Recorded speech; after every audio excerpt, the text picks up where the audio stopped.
need a good name for an evil ship. What's a good name for an evil ship? Cotton Eye Joe's taken. Oh, that's evil? Cotton Eye Joe? King of Pain. Lawful good, that ship. Yeah, just stealing away couples for an eternal honeymoon. What'd you say, Vex? Oh, King of Pain was my first thought, but I can look through my... Oh man, that's like almost too good to just waste on a boat. That's a police song.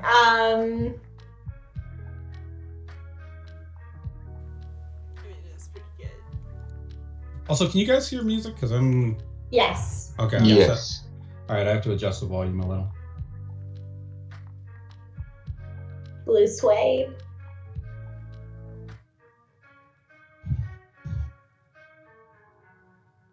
Ladytron.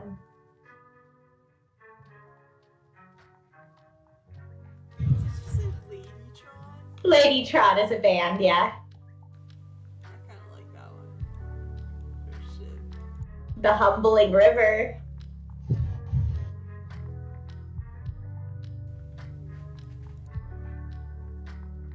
Yeah.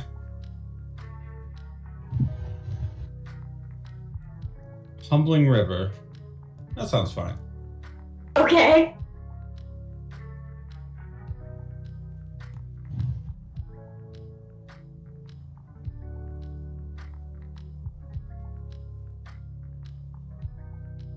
Okay. Now that we have that out of the way, welcome back everybody to another session. Bit of a late start, but that's okay. I will not keep you any longer than need to be kept. Currently, your group, after taking care of Darragrant and his betrayal, have decided to press forward into the unknown, where an eclipse seems to have manifested in the skies above your ship, the Riviera. The ominous tone and air that have come to follow speak of cold and almost void-like qualities. The actual move forward through this oncoming darkness is something like going through a curtain of black velvet. And once you are through this obscuring fog or smoke, there is a sense that it may not be possible to leave. You can even in the sky above watch as a bird flies into the fog high in the sky, because it is a very large, tall wall of fog, and simply exits through that very same wall. So it goes in and just comes out in almost the same motion.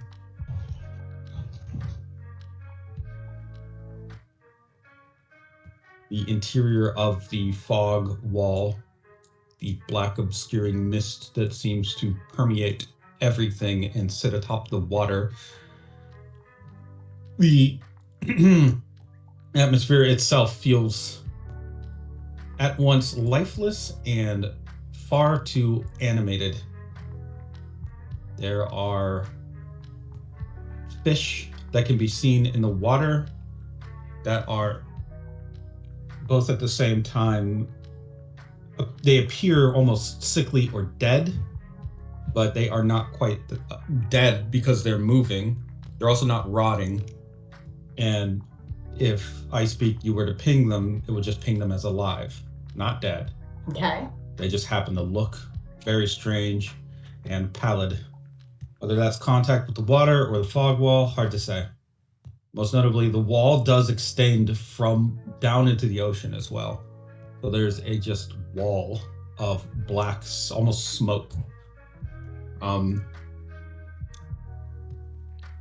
the further in you travel, the more apparent it becomes that the wall itself, let's just activate this right here, that the wall itself is likely extending from a central point. And that central point is also where there is a great deal of light coming down in a sort of beam. You have a few options as to what your group can do here. Let's throw around some ideas. What is it that your group would do in a situation like this? It seems you're in some kind of anomaly. You said that there's a light that comes down in a pit. Yeah, at the center, there's a shaft of light coming down from above, it seems, from the central point of the eclipse. As if the eclipse were forming a just line straight down. I mean, I feel like we should probably go towards that, right, guys? Can we get in contact with their scout in Zone 7? Well, your comms work about as well as they do everywhere in the Moonlight Mile. So But, not well. Yeah. Yeah, no, they do work. But you can't get him on the line, more or less. He's either not responding or the signal isn't going through. Hard to say. Okay. There are also, the closer or further in you get, there are these ultramarines, and you can recognize the kind of costume and the various sort of weapons they carry with them. They're floating dead in the water. There's a scattered amount of like maybe 4 to 5 of them. They're covered in bruises, it looks like, and specifically some of them, I will say, have what look like burn marks or char around or in lines on various parts of their body. I'm assuming we pulled them onto the ship to check them out. Sure, you can.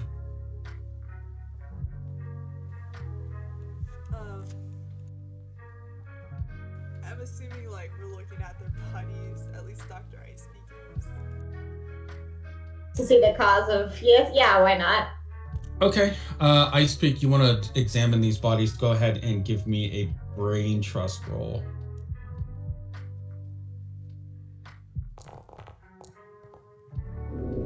And yes, you should have collected Daragran's body. Okay. With a 5. Okay, I'll say maybe 3 of these bodies were killed, it seems like, by...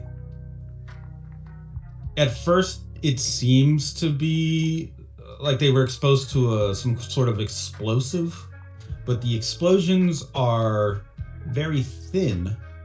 So either they were on the other side of something attempting to breach and the force of it just pierced through shards of a wall or a doorway or a port or hatch, or it's very difficult to say. The only other comparison you could maybe possibly make is somebody just lined gunpowder all along their body, like almost print, and then ignited it. But it would have to have been with such force to kill. These are looking at their bodies, they're very elite, highly trained, and very physically trained merman warriors. Their bodies are not weak enough to have been killed by that. Something about this damage is very specifically deadly. It's just a little bit difficult to figure out how that is. Oh, there's also a huge presence of necrotic tissue around the sites of the wounds as well.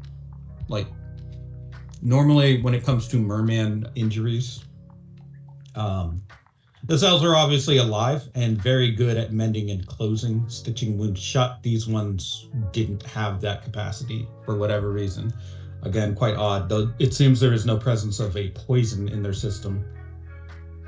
So it's been burned in a very thin line, and the areas around it are no longer healing. Seems like that, yeah. Like, is this like sword damage?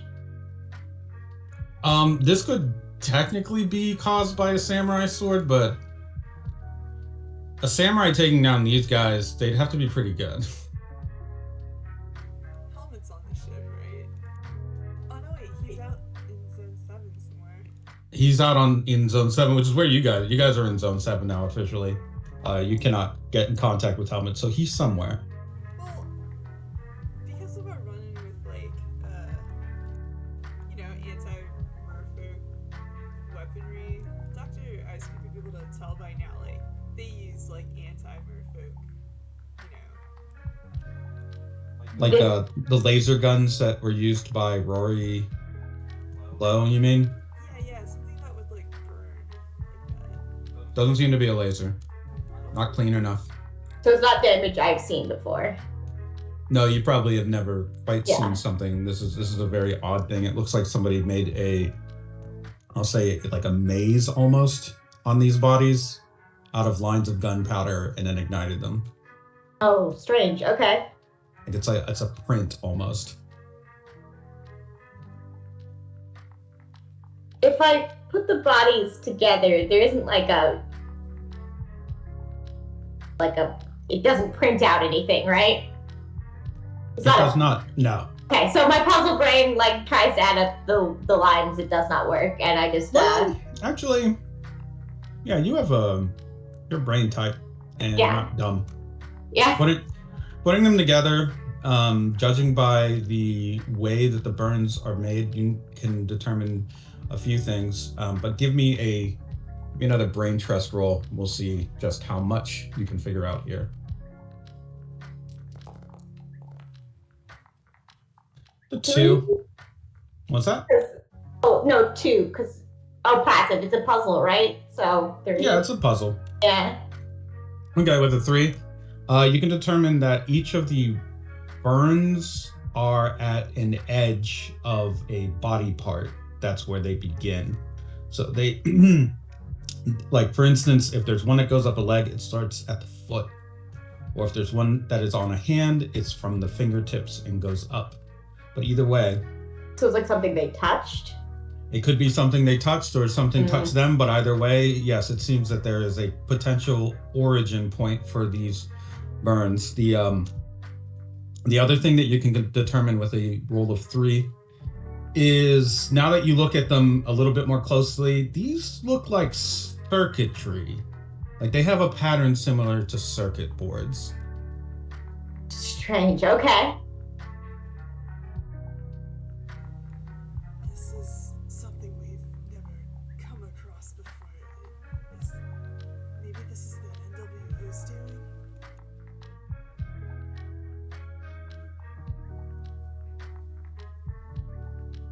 Is there ways is new? I mean, you have the thumb drive with the NWO's crypto keys on it, pretty much. You could probably use it to get through a signal or pick up a certain radar signature if they do have a craft in the area.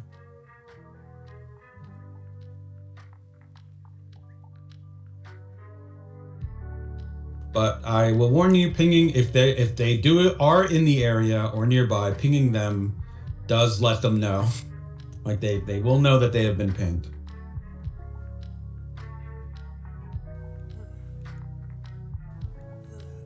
The Ultramarines would definitely take one for Atlantis if it was the NWO just to avoid a war.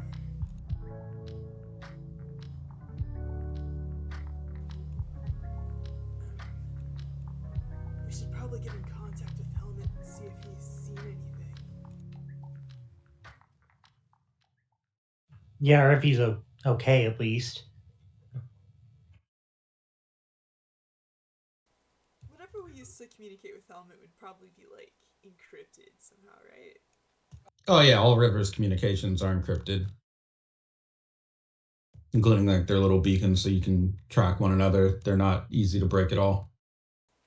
Alright, well, can we try to ping Helmet? Sure, let's give it a roll.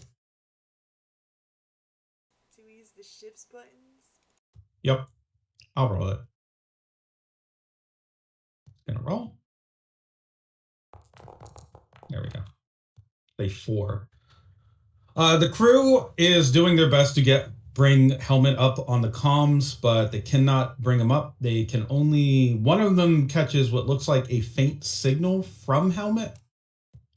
But it's just not very strong, which means that either his transponder is low on power or it's being blocked. Hard to say. Either way, they were able to pick up a ping in the general vicinity of the center of the ring that you're currently trapped in.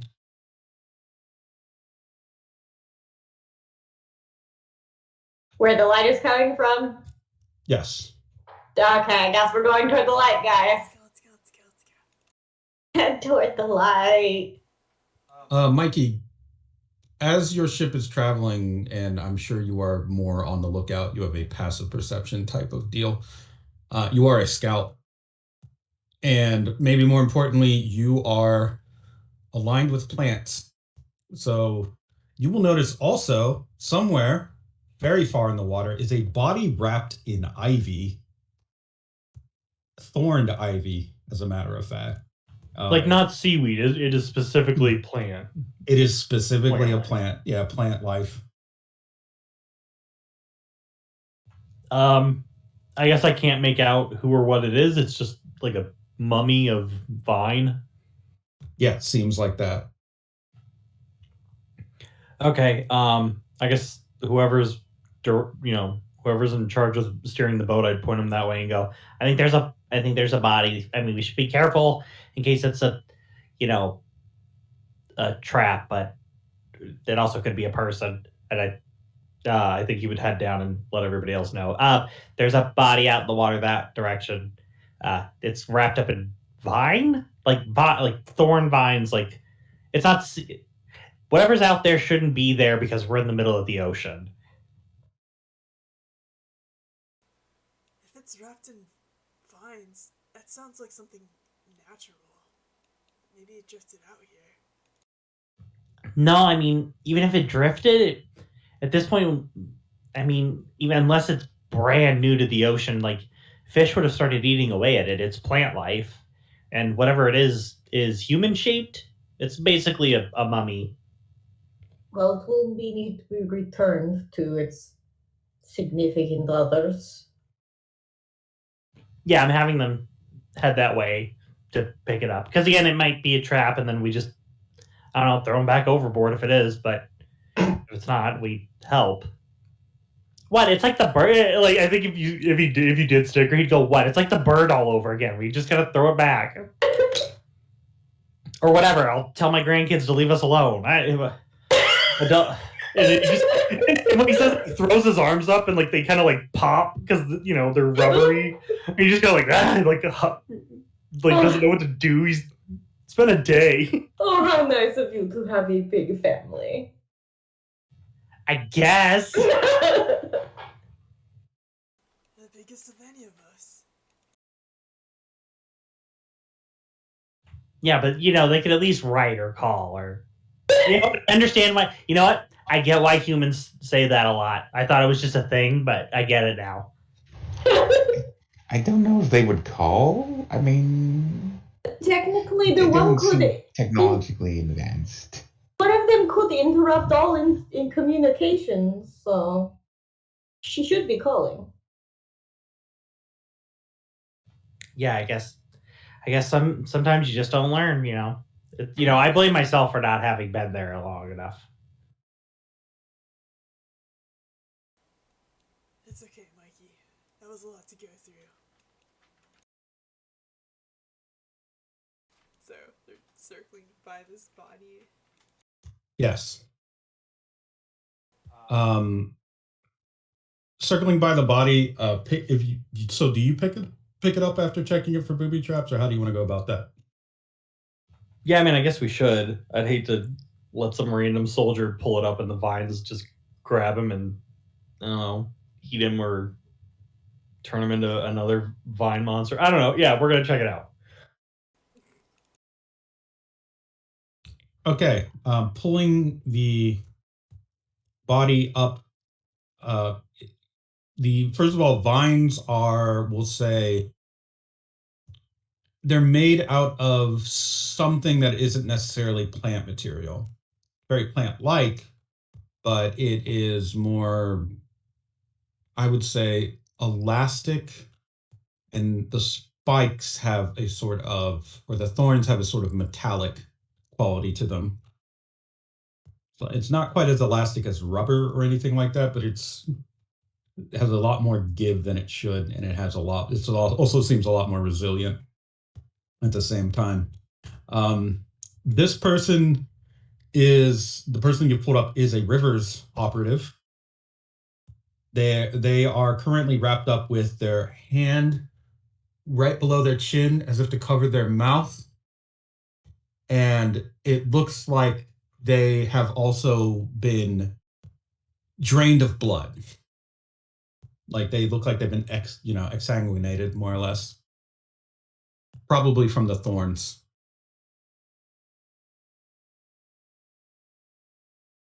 Alright, this wasn't some natural accident.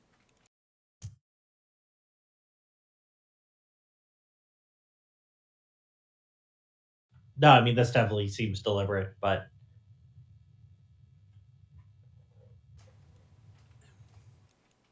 It's a Rivers operative.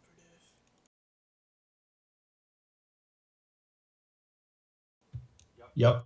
There are now that you're aware of this body though, and you pulled this one up, there are probably around, we'll say roughly 15 or so other bodies that are located not far off from it. The ivy that was wrapped around the first one goes back still into the water, seems to be connected to all of them like a chain. They are all connected by this long ivy. So it looks like they were attacked as a group, and none of them made it out of that one. Huh. This looks like it's maybe not related to what killed the Ultramarines. But it still could be.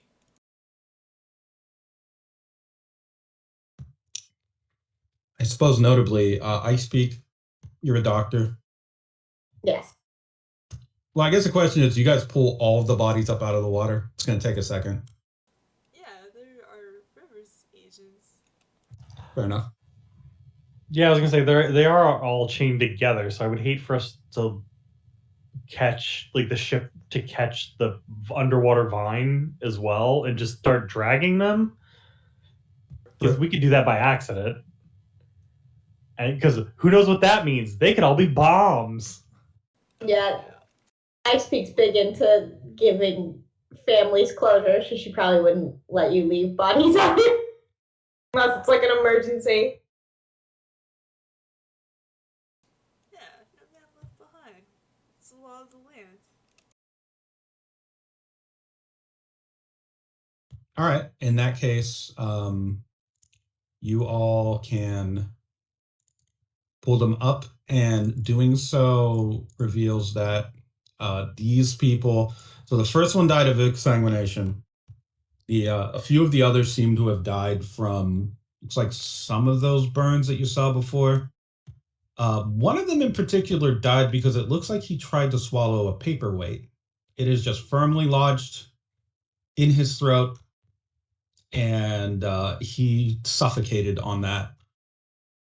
Weirdly enough, his jaw is slightly unhinged. So he apparently tried to eat this, or someone shoved it right into his mouth.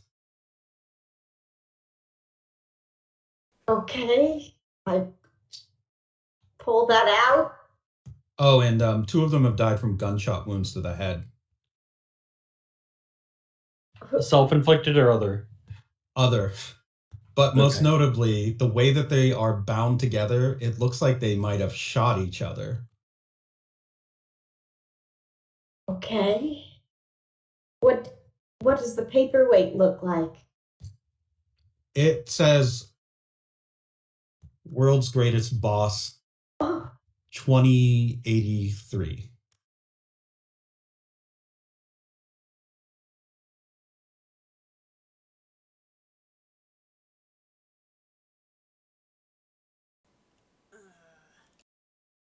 what is the exact year? We're in 21 something, right? 2121. So we're having some time issues here. Possibly. Or somebody was just a really good boss back then. You wanted to remember it. So someone's taken out both Atlantis and Rivers units here.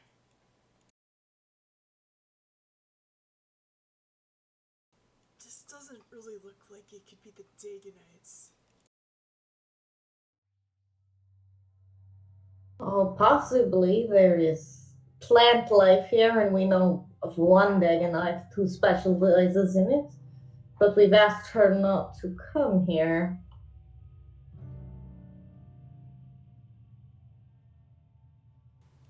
Well, can you think of which one could be the cause of the burns? No, that seems entirely new. Also, not as many Daganites use guns. They seem to have shot each other, at least the. I assume I'm like looking at the bullets and being like the caliber seems the same. Yes, the caliber does match the guns that they have in hand. So they've been And, shooting each other. Also, one person was like trying not to breathe. Yeah, it seems like it. It is also possible some sort of gas attack was used to drive them insane.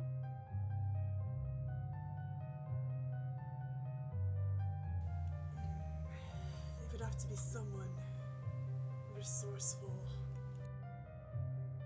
I still think this is maybe our first signs of NWO interference out here.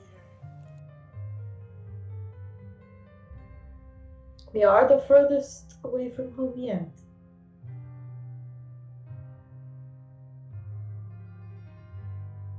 They seem to work pretty sophisticated if they're able to do this much. Can I?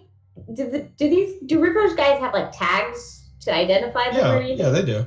Can I compare them to who's on Helmet's team? Yeah, it's a quick match. These are all people from his team. Oh, I would inform you all of that. Ah, shit. Yeah, it seems that Helmet may be in trouble. Do we have any sort of? Do the Rivers guy have any sort of like breathing protection? Yeah, they all have like respirators and ventilators on their helmets, their visors, like their whole face setup.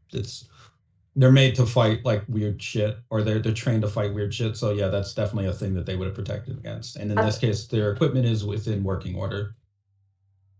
Is the ones on the bodies? Do they still have the face mask things? The ones, some of them do. I mean, some of them are like missing a few pieces of armor in general. The two are shot in the head. Obviously, their helmets have been destroyed. But in like, I would say majority of them still have their helmet on with working ventilator. Okay.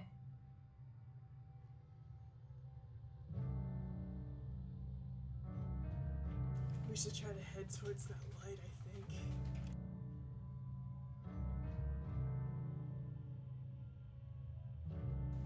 I don't think we're gonna be able to get through this wall anyway.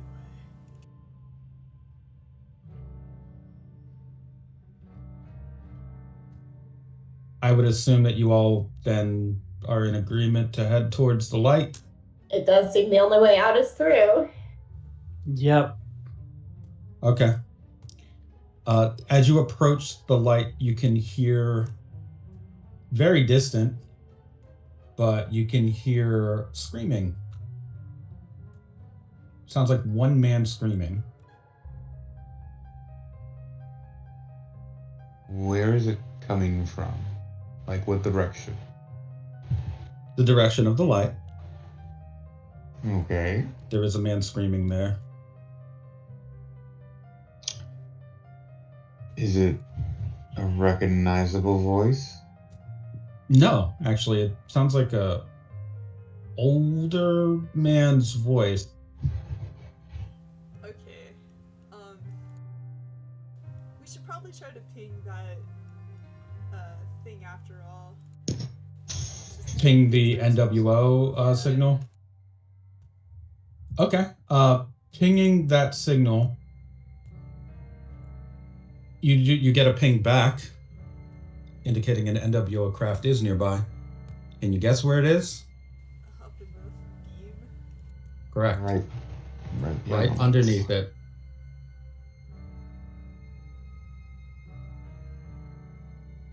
You do have the advantage of though you may not have surprise as an element. If you ping it, you do have the advantage of being able to maybe get into their systems. If they have any onboard computers, you're close enough to probably be able to get into their network. Of course, your boy Rust isn't here. So who would be, I guess, if that was a thing you would do, which one of you would want to be the one to try that? I think we've had Mikey do tech stuff before, but I am brain, so whichever you think would work best at this point. I think Claudia's done a thing before, haven't you? Did you do a computer thing? Yeah, and then she got the bad image, so she hasn't really been the best experience with tech. Ah. Well, I will let whichever one of you wants to do that make the attempt. You may be able to at least get some information or learn more in general about what you may be dealing with. Where's Lily when you need her? You wanted to bring a round baseball Committing boy with crime. you. So, yes, Lily is currently holding up a toy store. She needs all the triple A's. I nominate Ice Peak for brain power. Okay. Rust. I do have one lamprey in his room if I need to. I don't know how far away I am from him, to be honest. You're way too far away. Yeah, there's one dead lamprey. Maybe it's a little comatose. like brainless. Yeah, one comatose lamprey. Floats up. He's shaking the thing, asking if the. Okay, sorry. Yeah, I will do brain stuff. What do you need me to? Do I roll? Yeah, go ahead and give me a multi-surgery roll. You're looking to beat a 4. Nope. You can, of course. Fate point. Fate point it if you'd like, yeah. I would probably, let's see. I don't know. I guess you could. Yeah, you might want to just go for the. You can either brute force it or you can re-roll and see if that's better. Can I use my genius boost? Genius boost? Oh, from being a brain. Oh. If I in this case, yeah, I would allow that. Okay, so I'll invoke that. So I guess technically I would spend a fate point, get that +2, then the brain would give me another +2. So 5 total, unless I should just re-roll it. Yeah. 5 total. Okay, so with that combination, if your result is 5, then you are able to gather some information off of the nearby network. It's not quite as teched up as your ship, whatever this ship is. It seems to be actually a luxury yacht. The systems on board are programmed to play a variety of different movies and music, as well as control mood lighting. There are notes in there about a very elaborate menu which is planned. There is no crew registered other than it seems like where there should be crew names listed, the names are just written in as body over and over. The owner of this ship, this cruise yacht, first of all, it's registered as being a New World Order operative.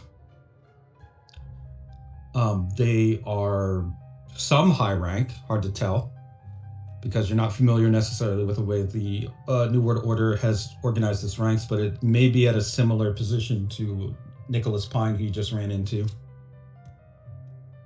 And maybe the most intriguing information that you'll be able to gather here is that there seem to be, when you look at the meal plans, there are 2 different menus. There's one for 2 people that seems to be very elaborate, including roast quail, fine champagne, very fresh salads made with hair and imported cheese. And the second menu has just porridge, 1 egg, parentheses uncooked. Ooh. One of them is left blank, and then you can see that someone wrote in lowercase, handful of gravel.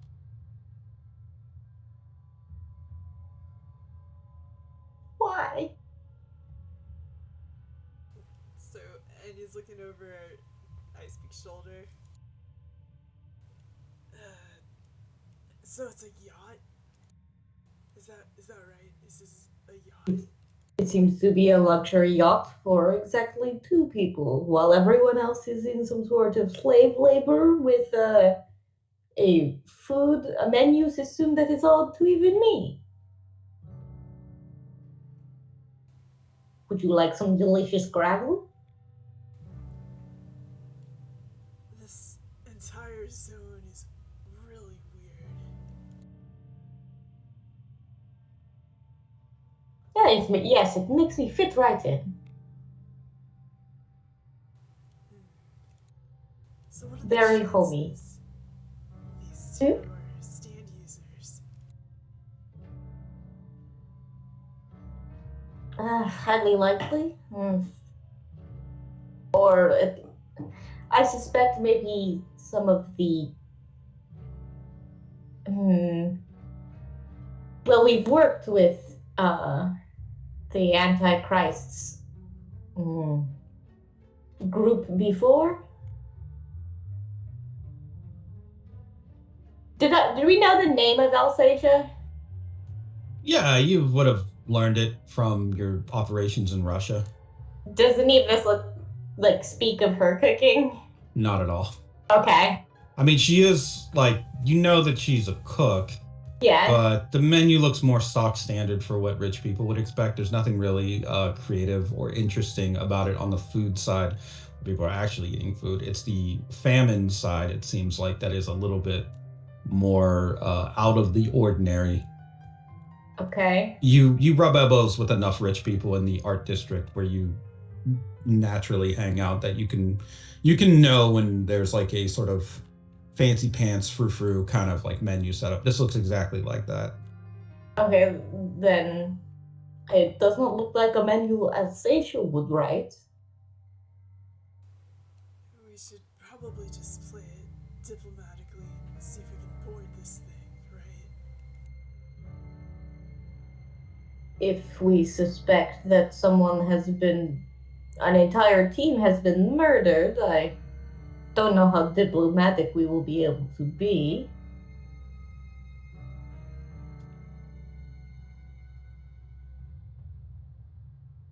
So, we asked them to come on to our ship? Oh no, I would just say we board with very little remorse. Right, so we should just start opening fire. No, they may have helmet. Isn't there still a guy screaming? There is. Alright. And we can hear pain, so we should, Ah, right. Risky operation. Correct. So, yes, there is a possibility that Helmet is on board. Seems likely that is the direction his transmitter seemed to come ping from, the weak signal of it. Alright, well, we're gonna get in close. know that we're there? Yes, they do. And You gonna close in on the ship? yeah, Okay. and then we're all gonna get out and probably just like swim over, right? We're merfolk. Well, we'll see if they shoot us. Yeah, you will be able to see that, I guess. Step 1, will they shoot us? Okay. Is there like a flag we can fly that's like not surrender, but I mean, you can just send out a signal to their systems. yeah? If you choose to do that, then first of all, you get a ping back that just says acknowledged, but Okay. no other correspondence from them. All right. Being this close to the ship, as close as you are, you can now feel that it's about 30 degrees colder here than it is anywhere else. It's so cold that frost is starting to gather around the bottom of the ship. It seems that the brighter the light, the colder it is. So now that you're underneath the full beam of light or close to it, the column of light from the sky, it was probably originally at the edge of this ring about 55 degrees, or it feels like that. This feels now below freezing. Not much of a problem for some of you, especially those who are from the depths. So that would be Twilight and Abyssal. These temperatures are not even close to as cold as it gets down there sometimes. But for Mikey and Claudia, this is probably a little bit bone chilling. Enough so that it's starting to actually interfere with some of your equipment. Now that you're close on equipment on the Riviera, something else may be interfering with it, but the ship actually is going to have to do a hard reboot. The systems are starting to lock up. Oh jeez, at 30 degrees? It's not just the cold, it's some other type of interference. The men on the ship, the operatives, you're not as affected by it as they are. The combination of the cold and the ominous air seems to be causing them to go, I would say, a little, not necessarily like freak out, but they definitely look like they've just seen a dead body. A lot of them, like they're becoming a little bit drained of color and I would say jumpy. Oh no, like the fish in the water? Yes, a little. What about us? Like, You're fine. It seems to be affecting the humans. Order to them to stay on board as we go closer. Sure. And Maddie, who is with you, I'm guessing you also want to keep her on board. yes. She can stay and provide some protection or cover for the men here in case something attacks them. She is a stand user, so she may be able to help. The cold notably seems to affect her as much as it affects them. Even though she is a merman, she seems to be more vulnerable to this effect. Yeah, she stays on there. Yes, they help keep the fog away. The rest Maddie of us- is going to wrap herself in many trauma blankets, just trying to stay warm. It's very cold. As for the rest of you, now that you have approached this ship, sent out the signal and such, how do you want to try to board the ship? They're not exactly like lowering anything for you to climb up on. I mean, it's a yacht, so we're the ones that are gonna disrespect it by just like digging our claws into it and like climbing in. I'm sticky, so I don't leave a mark other than just little suction cup prints. Or not suction cups, but like Oh. little goo marks. Yeah, sure. That's true. And if need be, I can go first and leave those so other people can stick to them, so we aren't ripping into the hull of this thing. I put a hand on Mikey's shoulder and then I hand him a lamprey and say, "Drop this upon board." Oh, yeah. And he would, as he gets closer and like up to it, I think he would put the lamprey on top of his hat and then just raise his head up and like kind of stretch his like neck to meet like the very side of the boat so it can slither up onto like the main deck once he gets close enough. So you're the first person up there? Just in case, like Yes. if you touch it, you might turn into circuits. So Okay. if there's only one eel, I'm just gonna like splat it. Doesn't matter. Mikey, there are, and I will give you the snap decision. There are 4 different figures currently on the deck. The one that you notice first is probably going to determine what happens here. One of them, no, actually, there's 5 figures. 2 are lying down, 2 are standing up, and one seems to be close towards the front of the boat, knelt in a kneeling position, and that seems to be the source of screaming. So you have 2 standing up, 2 lying down. I will give you the option of either standing up, lying down, and then left or right. So which direction do you quickly look into first? You do have many eyes, but focusing on this may be important. I feel like I want to do. I guess I want to see why the guy's screaming. It's the guy at the center? Yeah, so center. Okay. At the center, seemingly between everything that's going on here, is a man kneeling. He is screaming because there are what look like 3 separate entities currently clawing at his flesh and pulling chunks off of it. One is pulling chunks of flesh off. Another is wiping their hand over the flesh to mend it and seal it shut, healing it. And the third is kneeling, or actually like leaned over next to his ear, whispering into it, as basically it seems like these 3 figures are repeating torment on this one individual.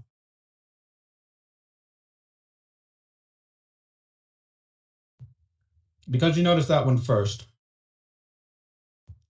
you notice that that figure in particular is also covered in vines and is praying, crying, and muttering to himself. He looks like this.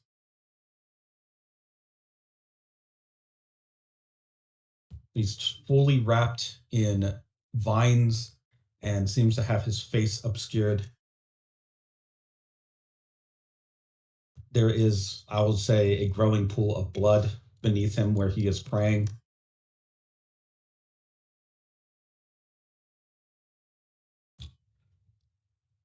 So, since that's the first one you notice, what do you want to do?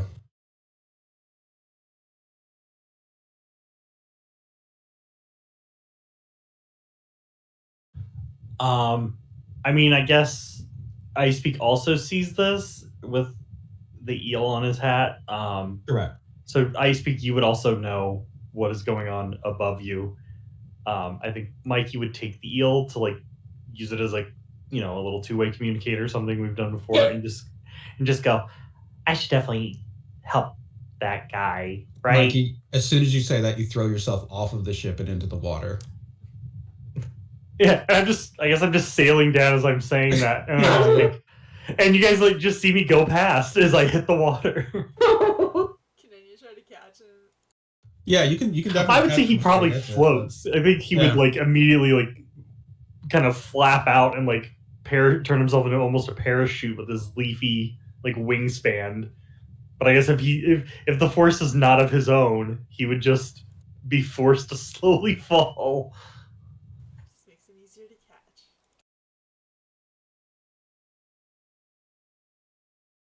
Oh, what the hell? You alright? I don't know. I didn't push myself off. Well, I don't think I did. I just said I needed to help him, and then I did the opposite. Mikey, you throw yourself back into the water. And I yep, and so I guess I fall out of Inya's arms. I mean, you can try, but and just splash into the water and come up. And yeah.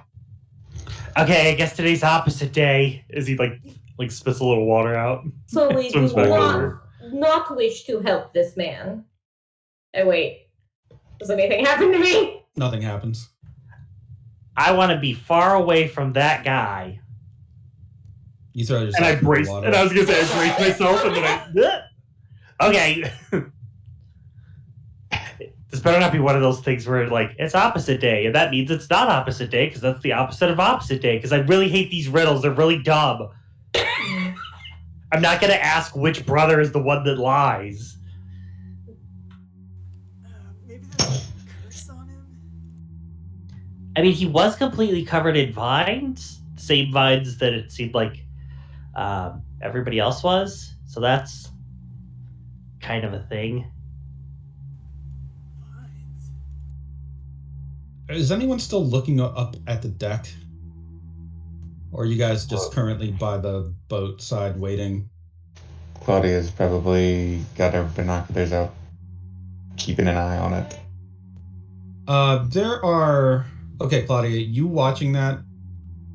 You see there are two people looking directly at you on the boat. Dear.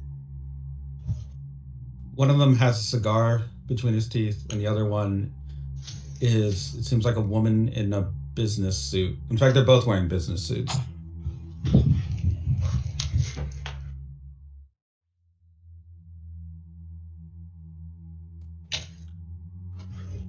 If I see them, do I recognize them as any of the three that were What? just butchering? Seems not. Oh, that's Huh? great. Yeah. The first figure in the business suit looks like this. And he's a man who has, it looks like, a black suit and a black raincoat that has a circuitry pattern printed on it. The other one is this woman who has a white business suit that has red lipstick kisses printed all over it.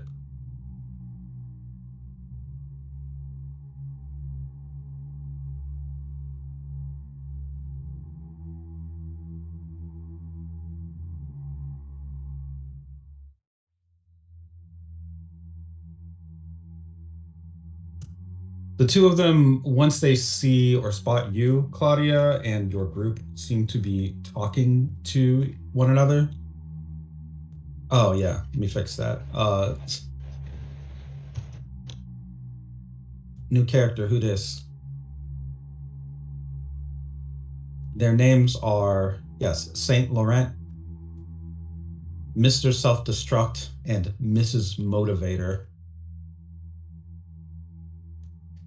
You can even, I'll even give you the gimme of, you can see that they have little placards like on a table off to the side where they keep, it seems like they are the ones who are invited to eat at this table. No one else is. Further investigations of the ship would reveal that there are some crew walking around the ship, but they're servants and they seem to be in that living dead state that the fish were in, and what the crew of your ship also seem to be experiencing.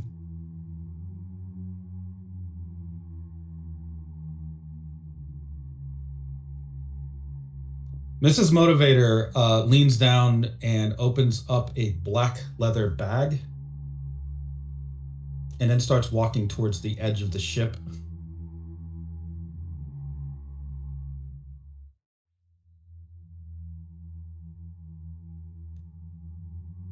I would say she's within earshot of you guys. As in, you can hear her or she can hear you if you talk. We should probably say something, huh?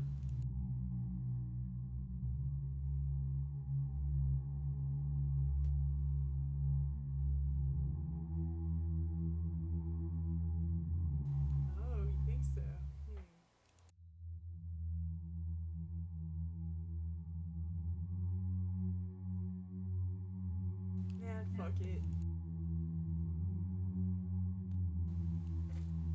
Hey, you know we're here, so are you gonna let us on? Well, we're full up on crew. Did you want something in particular? Actually, we're looking for someone. And if you find them, you'll leave, yes? Ideally. She puts the bag down, walks over, drags one of the people that is lying down on the deck, and throws them over. We don't need them anymore anyway.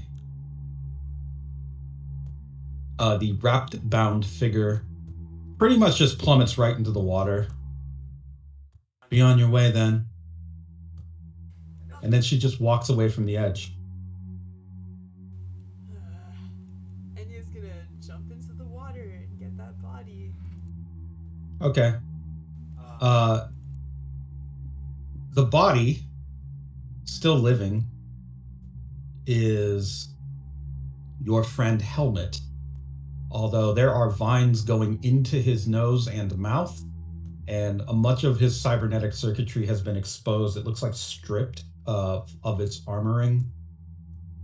He is alive, but barely. It looks like his life support systems have been either cut or heavily broken. And in general, he looks like he's been through the ringer. Oh, I gotta fix his token. Currently, he is KO'd.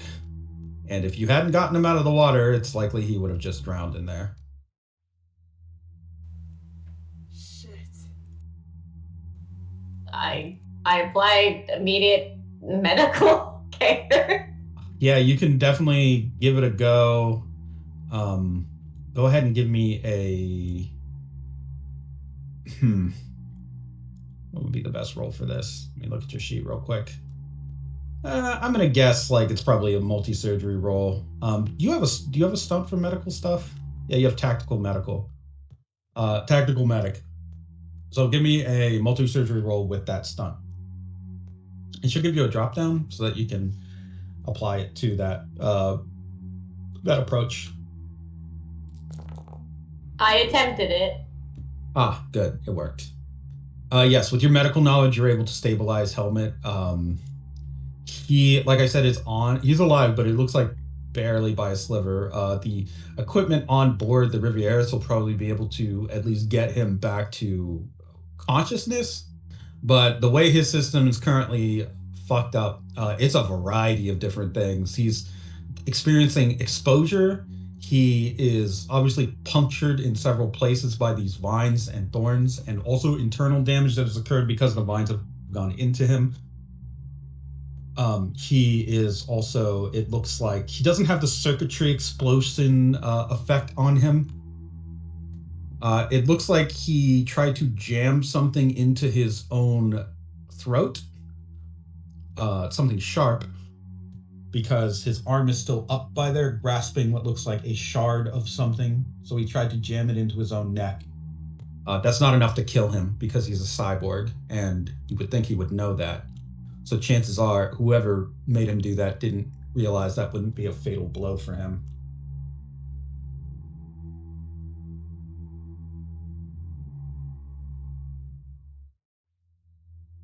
But basically stabilized? Basically stabilized. Well, we gotta pull that shard out, I guess. Does he continue trying to stab himself, though, after? No, he's not awake. Okay. His system is like in standby or idle mode, or it's just set to sleep, with retaining whatever ability it has. He has roughly, we'll say, you're a doctor. If he's not in surgery within an hour, he's dead. Oh, okay. So I have to do immediate surgery? You do. Okay. But the temperature did just drop again by 5 degrees. It is now colder than it was before. Okay.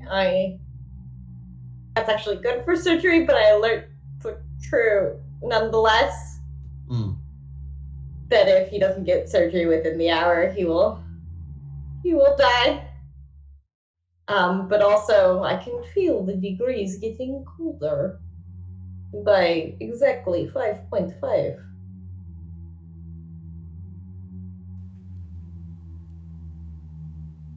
Something tells me these assholes are gonna just let us get out of here. So, we need to get back on there and work quickly.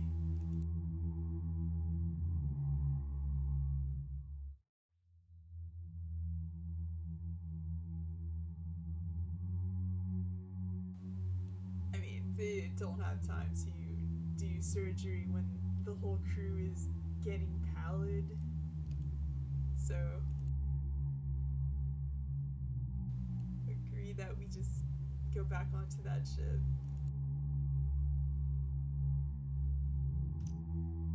Well, can we tell the ship is what's causing the mist circle ring? Well, the column of light, now that you're this close, if it was to have a center, it would be the figure that was being tormented. Oh, so that's it. So it wasn't Helmet being tormented. It was that figure, that whoever that is, the Saint Laurent figure. Oh, okay. Probably the source of his signs. So he's being tortured for forever. Correct. And I assume we still hear the screaming. Correct. Okay.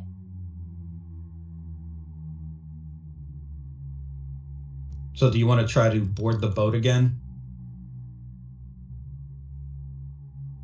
It's possible to take Helmet back to your ship, but that's gonna, between that and the temperature dropping and the equipment of your ship being on the fritz, it's possible even if you get him back there that these systems may not be operational enough to give him the best treatment possible. This is a little bit beyond what a doctor of medicine would be able to provide. This would require more diagnostic tools and hardware work, basically.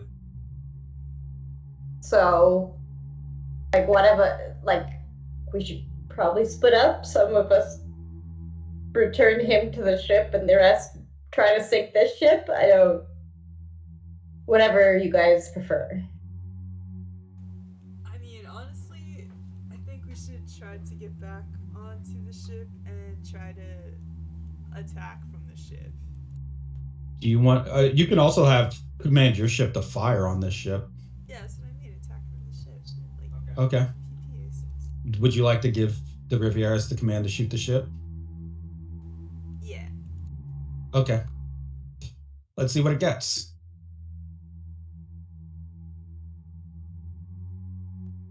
Where is it? There it is. Yeah, we pirates now. So, once given the command, the crew that is working manages to warm up their hands enough and focus on just firing cannons at this craft, this vessel. Oh. They too.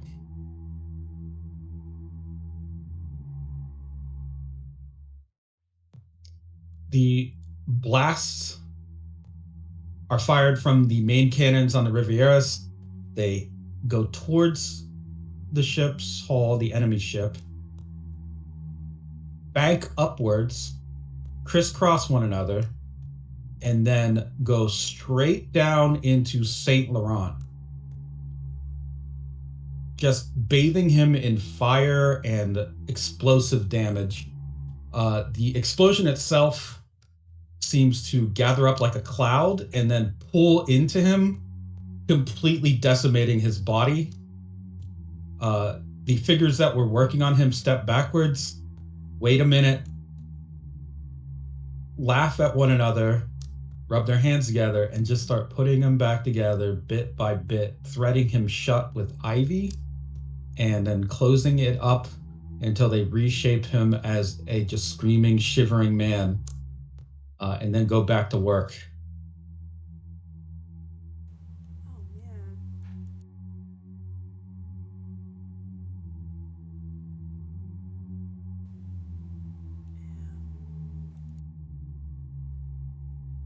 Alright, any ideas?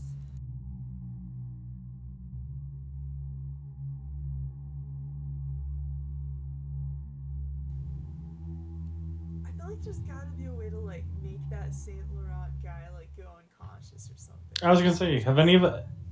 Oh, I was gonna say, has anybody else tried to get on the boat, or has it only been me and I keep getting blown back? I think it's only been you so far. Does anybody else want to try and see if their resolve is strong enough? I am but a leaf in the wind.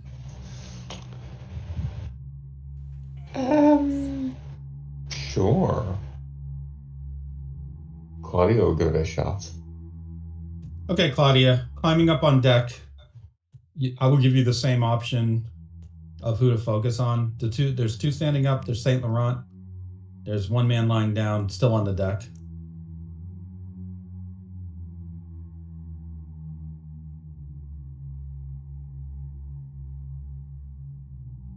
Who would you like to focus on? What's the man like laying down? He is a heavy-set older man, gray hair, very long, gray beard. It looks like he's been flailed, and there are it looks like two stakes sticking out of his arm, so it looks like they've been driven through. He is weak but conscious, and it seems like he's just struggling to try to pull himself away from the center spectacle. Can I remove the stakes? You want to move towards him? To do so, the two figures who are on the ship stop what they're doing and turn around to face you.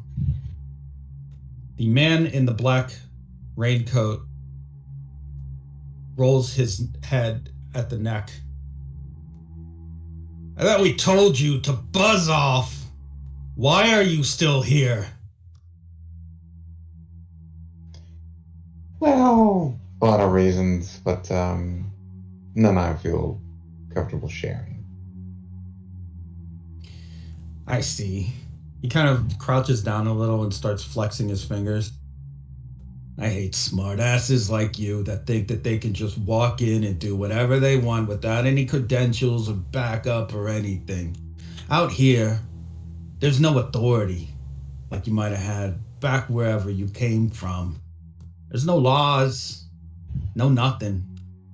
Just me and her and a little thing we've been cooking up.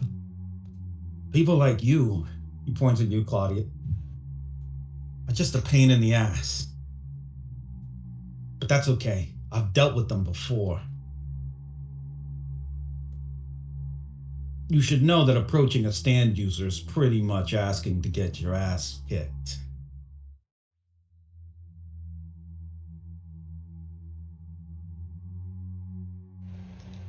I mean,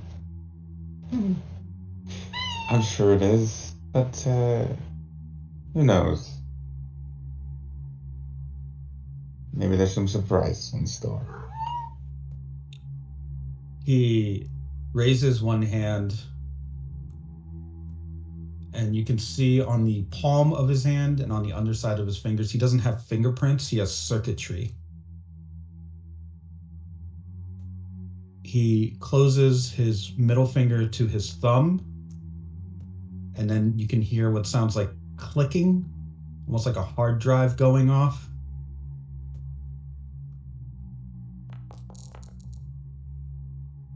The figure on the ground is riddled with explosions that travel over his whole body.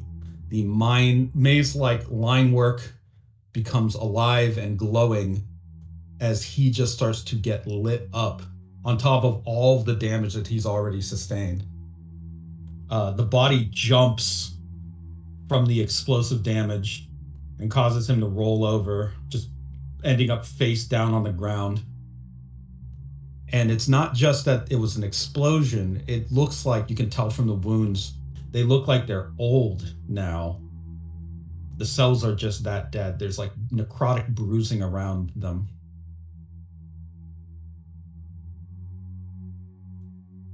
The nice thing about these guys is they're a little bit more resilient than most. He closes his ring finger to his thumb, causing the body to be rocked with explosions again. In fact, you could say they were made for the job. Made to suffer. Curious thing about society, I think, is how much we love that whole thing. People born to die is practically accepted in all walks of life. He closes his pinky finger to his thumb and causes a third explosion, this time causing the body to just violently seizure from explosions just riddling it. But I don't expect you to understand that. You seem really... He rolls his hand through the air. You can see the circuitry sending off sparks. Two-dimensional.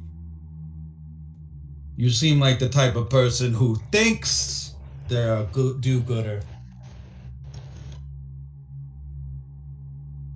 Why don't you do the goodest thing possible and just wait on your boat, because we're almost done with what we're doing.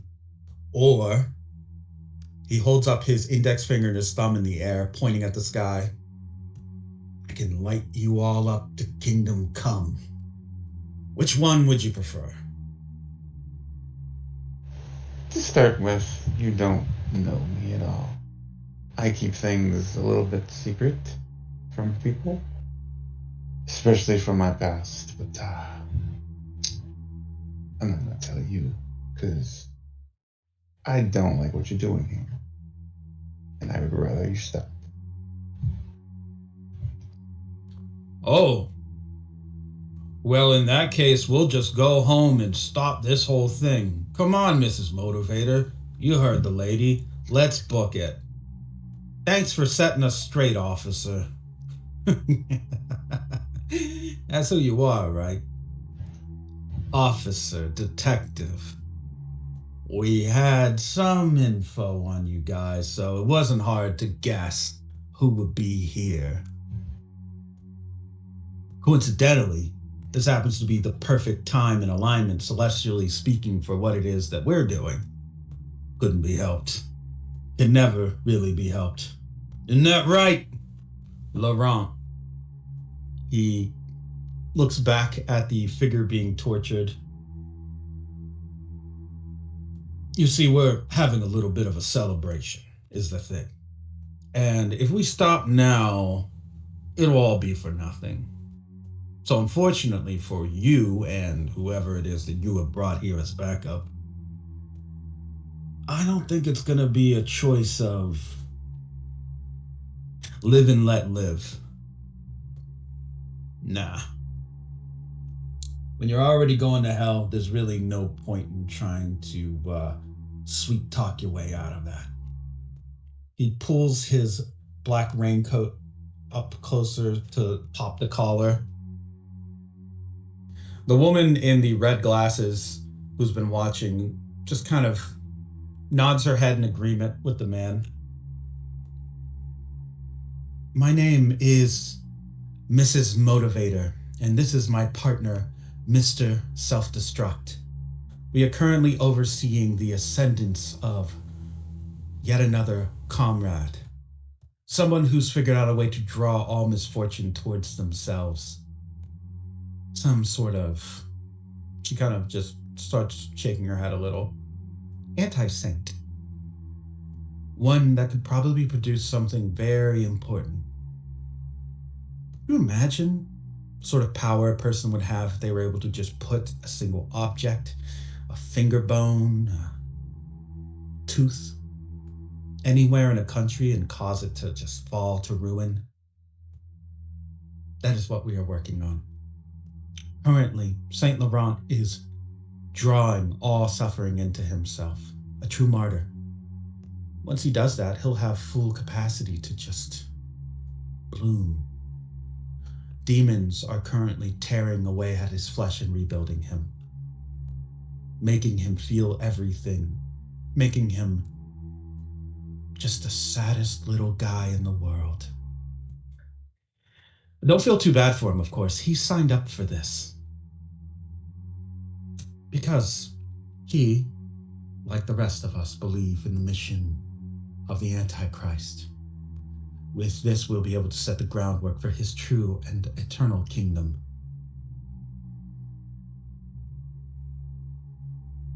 Well, don't much like that, so maybe we'll just introduce a little chaos in this whole thing. Why would you want to go and do a thing like that? Oh, I know, some other reason, like, heroics, maybe. Maybe, just to see what'll happen. A little uncertainty in it all.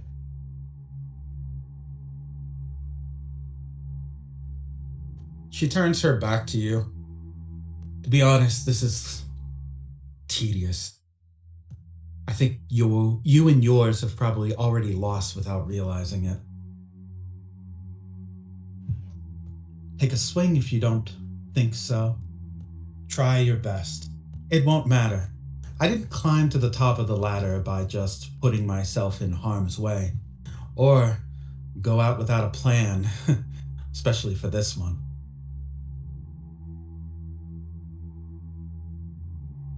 You're offering me to take a swing just like that.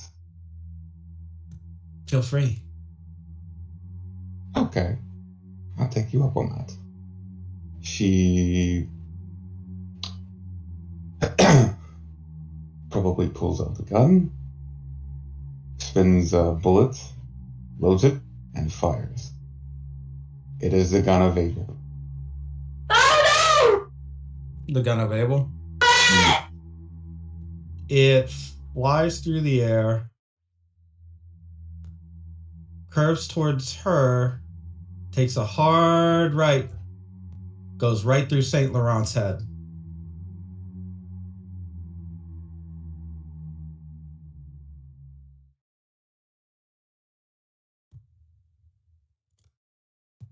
She just kind of brushes her shoulder off. What do you think it is that we're trying to draw here? Order? Fun? Good times with great friends? It's destruction. It's chaos. It's the world becoming unwound. And he will be at the center of it. Glorious, glorious Saint Laurent. That other saint, she points to the old fat man. I think he just gives presents to kids or something. We had high hopes, but he didn't have the capacity for what we needed. And so, have to thank Leroy for the loaner, but he's shark bait now as far as I'm concerned.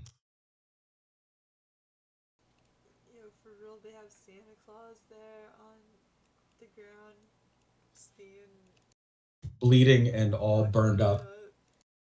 Wow. Of all the elves to capture. Well, this is personal now. We've got to save Christmas. One of them Mr. Self-Destruct rushes over to Saint Laurent to check the bullet hole, and he looks back at your group and then tries to put a finger over it to stop the jet of blood that's shooting out of this guy's head. We have a problem, Mrs. Motivator. That bullet isn't healing the shot. I think it might have done some damage to him. Mrs. Motivator turns back around to face you, Claudia. Oh, I can't believe this shit. This is what I get for monologuing. She just rips open her black leather bag and grabs an armful of grenade. It's time to just fucking get as nasty as I can. And she just starts pulling grenades one after another to just toss in your direction. Oh my god. This incoming attack is... What's up? I was gonna say, does she have a bag like not Jolene, but like, is her bag also just gonna produce any weapon? No, it's just Just grenades. She grenades. just has grenades. This is a 2 coming at you, Claudia. It's just a hail of grenades. Okay. What would you like to do? You want to try to duck them, knock them out of the air?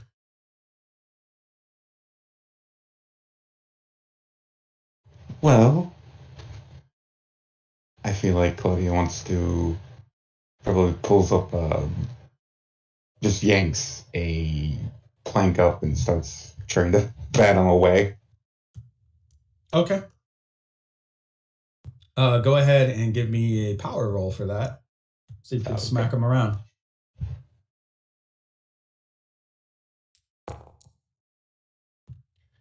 You can. You smack them away. They all go into different directions, curve through the air, fly towards Saint Laurent's body, causing Mr. Self-Destruct to leap backwards.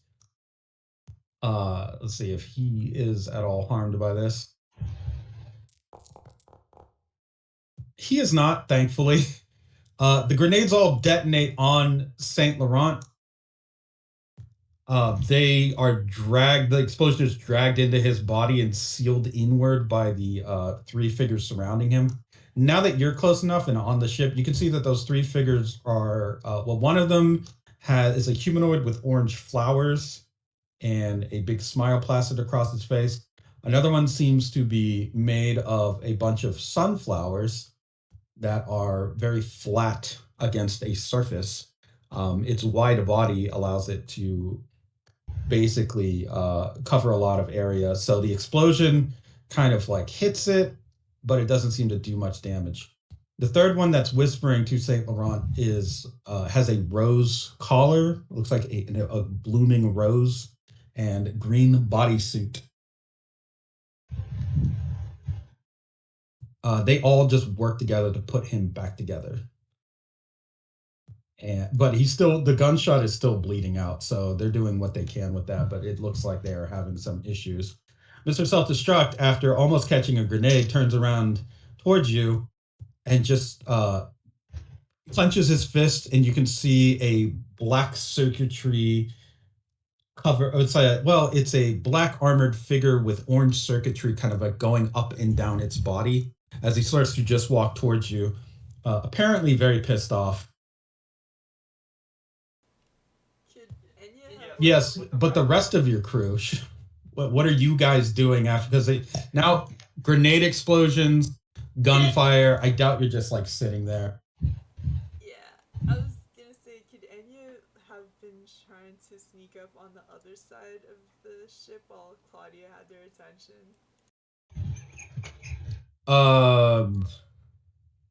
Guess you could try. Sure, go ahead and give me a speed roll for that. My worst stat. Holy moly! Holy. Do you want to fate point it? Man. Yeah, I might as well. I can't get any worse. Really can't. Oops.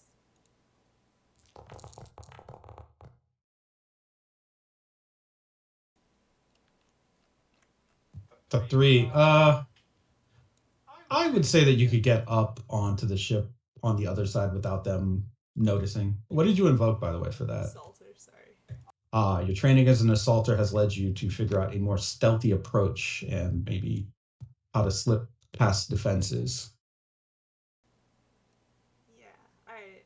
Well, would it be enough to, like, get behind Mr. Self-Destruct as they're approaching Claudia? Yeah, you could pop up, I'd say, behind them. Alright, cool. I guess I'll set up an advantage for her. Okay, what kind of advantage do you want to create? So where the hell is the fate tracker? It's like not there. But go ahead. What is it that you would like? What would you like to create as an advantage? I mean, This is pretty silly, but could Holy Diver just pop out and just give him a hard shove forward so he loses his footing. Sure. Go ahead and give me a power roll.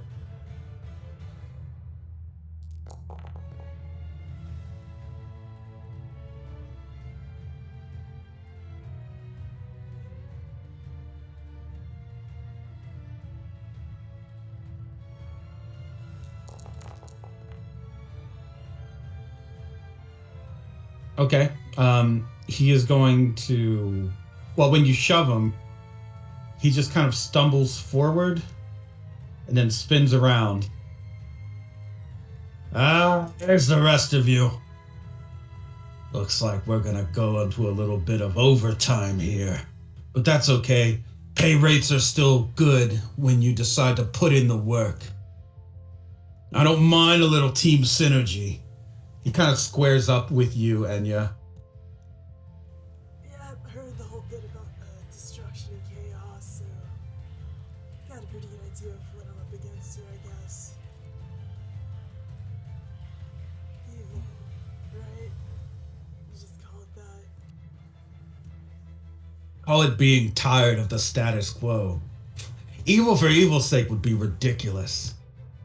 Now, evil for profit. That makes sense. He just kind of rushes forward towards you, elbow bent outward, and his stand is resembling the same motion. He pulls up to you and clashes with you. Oh,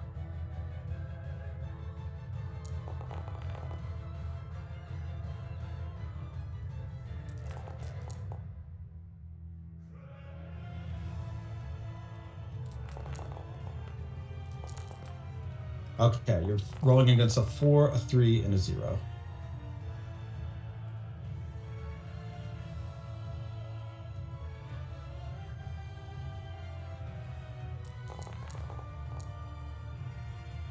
It's a tie. So as you're muring, aura-oring against this guy's like metallic black armored figure, Holy Diver's fists and this figure's fists are both like sparking furiously. Once the clash breaks and both of you are sent reeling back, he just kind of smirks. Fist to fist. Nothing wrong with getting your hands dirty, but you should probably check them to make sure you didn't pick anything up. True to his word, on your stance fists and your fists, there are circuits printed now. What the hell's this? We're both named for our stands. Mine is Mr. Self-Destruct, same as me. No point in having a legal name anymore, is there? Those circuits are your pathway towards a future of complete and total annihilation. I'm printing the future every single day. He steps backwards, and Mr. Self-Destruct, the stand, his black metallic stand, spins while tracing a finger along the ground, and you can watch as lights go up across it and just quickly rush towards you. You have a split second to react before it looks like his detonation is going to go off. So it's almost at your pretty much feet. It's just printing along the ground towards you. Okay, so the point of contact is Your fists. and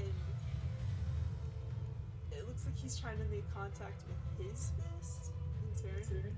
Oh no, he just touched. So it's like, imagine a fuse. The circuitry along the ground is the fuse. He just lit it. So it's going to come towards like your fist more or less. Oh, I see. Okay.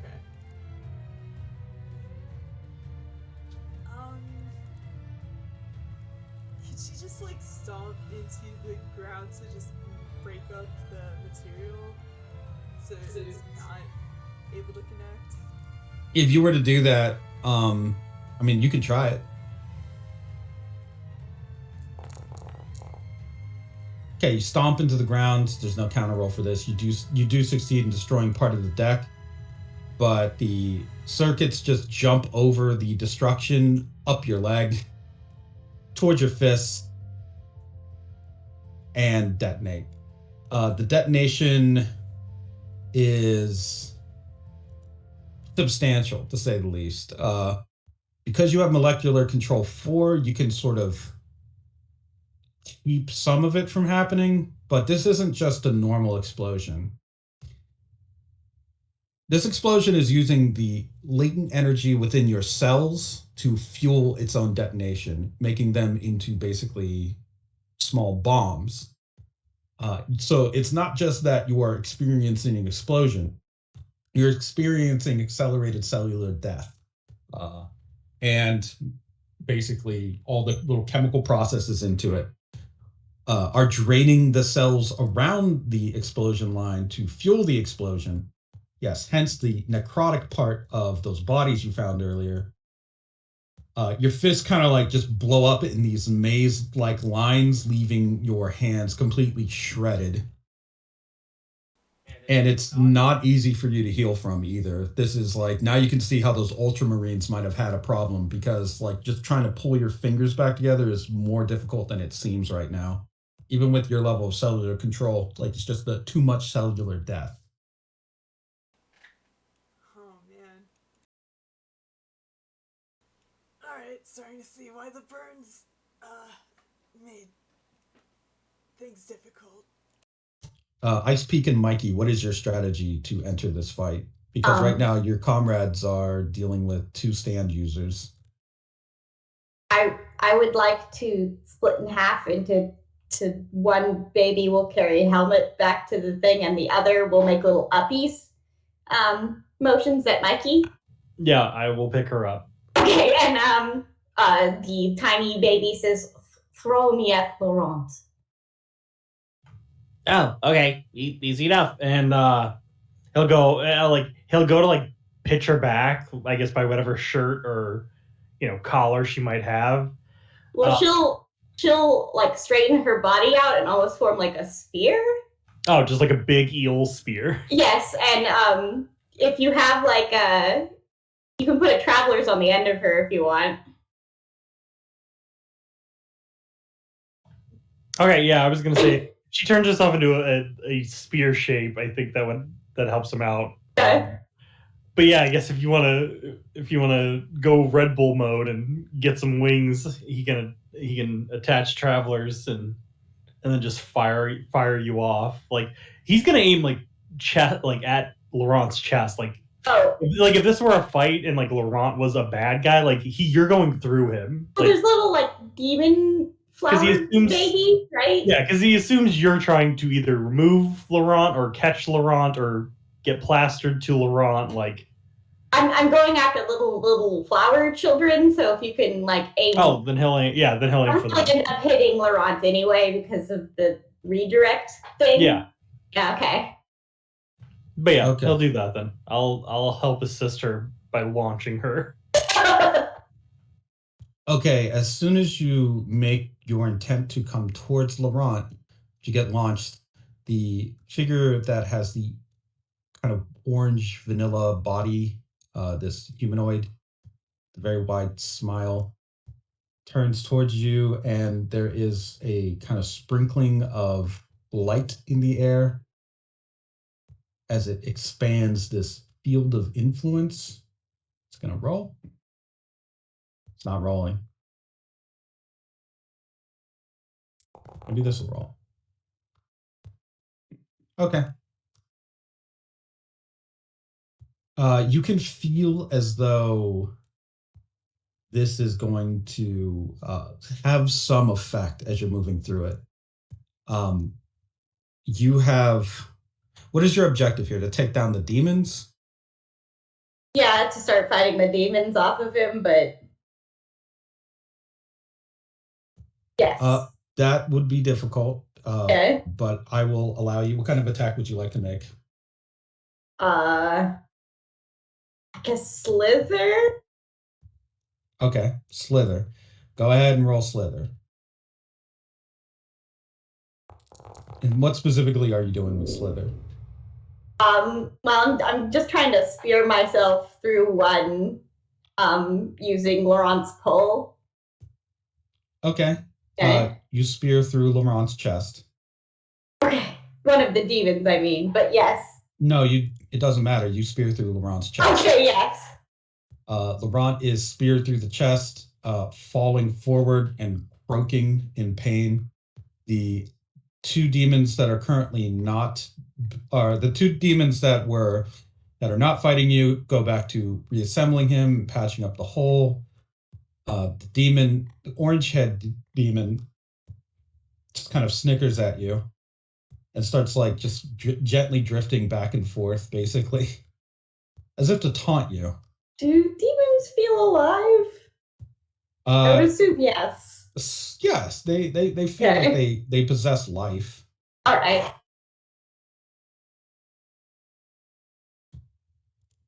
Saint Laurent, notably, after the spear goes through his chest, holds a hand up away from the praying position. Stop what you're doing. You won't be able to strike them. And besides, I deserve this anyway, so you might as well wait. As he's trying to talk, one of the demons just strikes him in the side of the head. You can hear a skull crunch. He stops talking, and his head just stags before another demon comes and just remends his head together.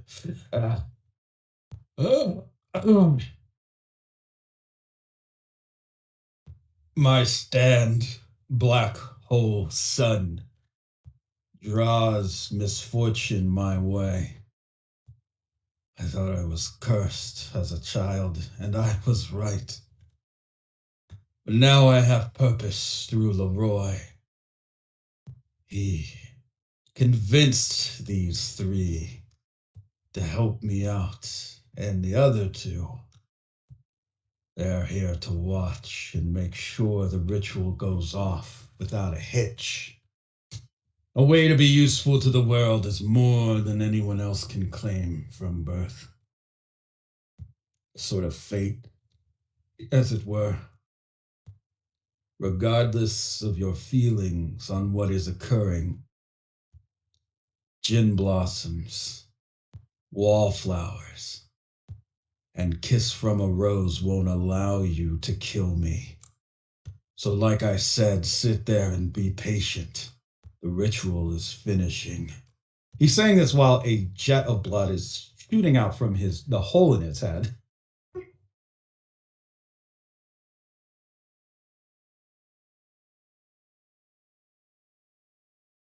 Totally normal. Hell shit.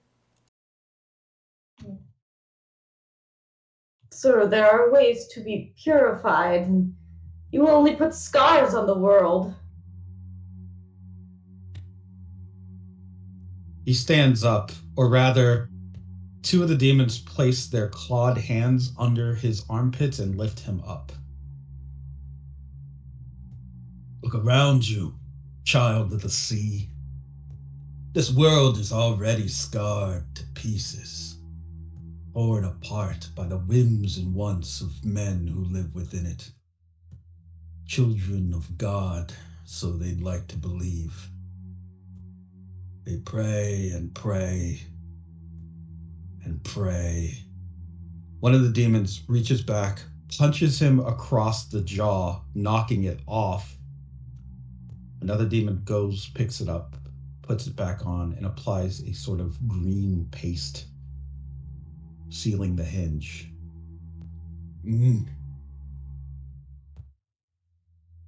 Leroy told me I was the perfect person for this job. I've suffered my entire existence. The only other person who could understand me, Nathaniel. I'm told he's dead now. No one knows what this pain is like, save for one individual. I think I am most like Jesus in this moment. Endless suffering for the good of all. And what's best for them right now is an ending. The demon who punched him across the jaw reaches over while he's smiling and twists his neck, letting his head flop to the ground. Or flop downwards, rather. Didn't detach. The other demons quickly readjust and reset his head. Maybe, he says as he wakes up, you'd like to join me in my pursuit. The ultimate masochism. The demons start to drag him towards you, I speak. Along the way, they make sure to kind of grind his feet into the ground and cause one of them to snap at the ankle.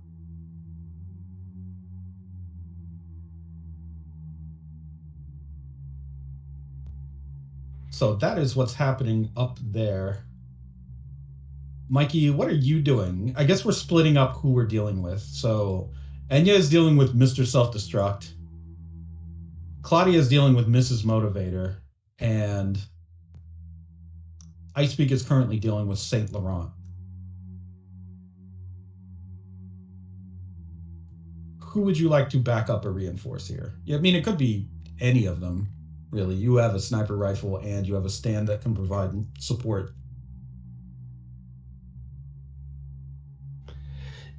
Yeah, I think... Oh shit, wait a second. You know what? Actually, for you, because your stand is spin aligned, this is heavily fucking spin based. Yeah, I was gonna say, I feel like, yeah, I gotta go after Plant Boy, not just because it's plants and plants, but like this guy is the anti D4C. Like instead of good things, it's bad things. So again, I have to anti-spin him. Oh, that's a fucking. What do you feel like Mikey knows about the spin? Nothing, not enough to be doing what me the player is saying. Well, let's figure it out. You're someone who's aligned with life and nature. So the spin, something knowing that force or at least being somewhat familiar with it is kind of natural for you. If you look at nature and see like basically beauty and splendor in all the many magnificent forms that exist out there, this guy is like the void of that. He's the opposite or a vacuum. In terms of what we already know from our game, he is like the center of negative or anti-spin, the downward spiral. Wouldn't Mikey's gaze allow him to see, like, or notice, like, spin sort of things? Even, like, vision itself is like a spin mechanism, I would think. I don't know. That's up to Mikey. But if you needed a crash course on spin, this guy is the crash course on spin. He may be surrounded by plants, but they're artificial. You can see this close that the plants, the flowers, they're demonic, they're unnatural. He is bound by them. They are growing through his body. They are stitching him back together.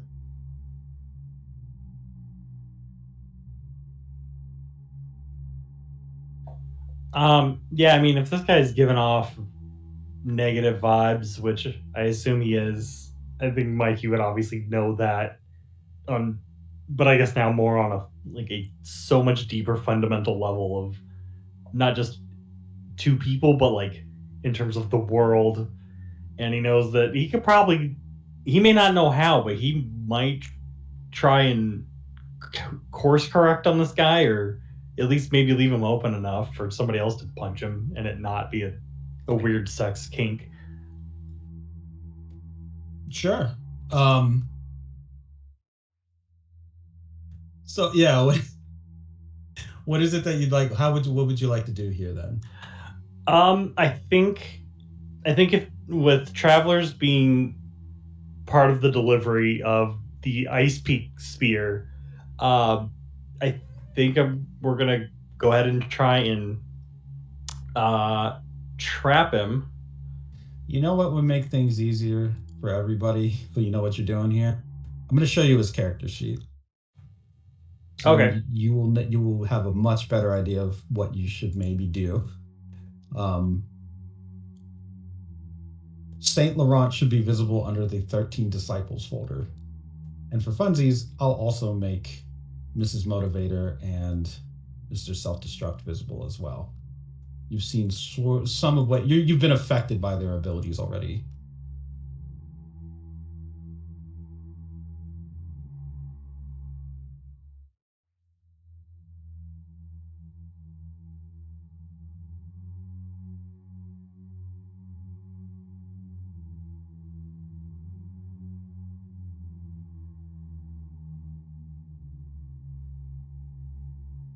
Because they are disciples, you will also notice they have different sheets than other or normal stand users. They have a great sin and a pinnacle.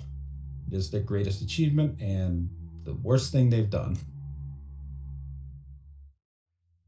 Like you guys with your depth, they have approaches based on those things. For Mrs. Motivator, it is articulate, and for Mr. Self-Destruct, it is slave drive.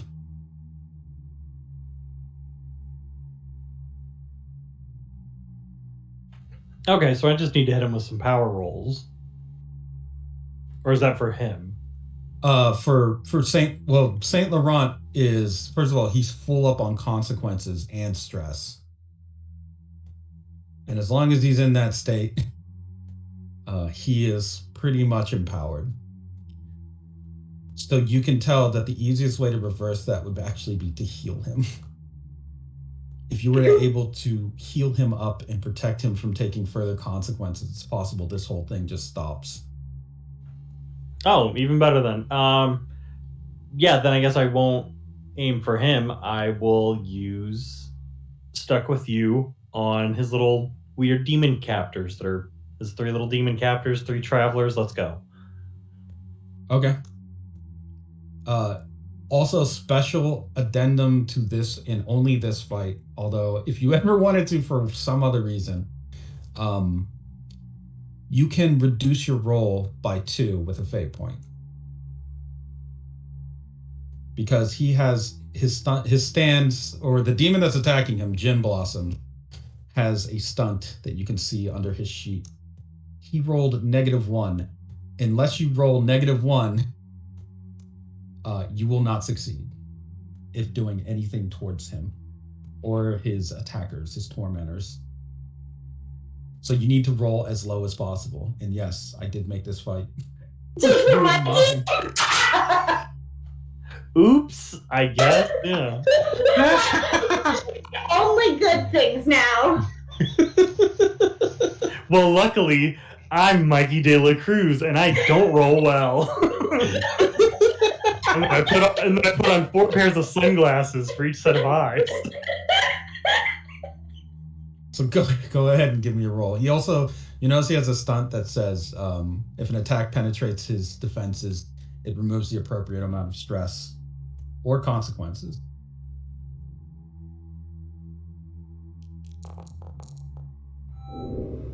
Oh.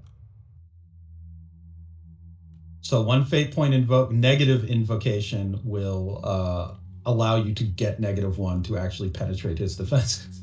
Yes, I will do that. What do you negatively invoke? I'm gonna negatively invoke my motto of knowing thy enemy. I wish I didn't. You wish not to have known the evil before you as you strike forth, and the weakening of your blow is reflected in that. The pure disgust that you feel from a figure like Saint Laurent and the corruption of nature, etc., etc. All of them help you to fall into a sort of negative pattern, an anti-spiral, or some sort of downward spiral. Because of that, you are able to penetrate his defenses, and you take off, say, you spent a fate point for it, so let's say you knock off a stress. Saint Laurent is going to, let's see, what is he going to do?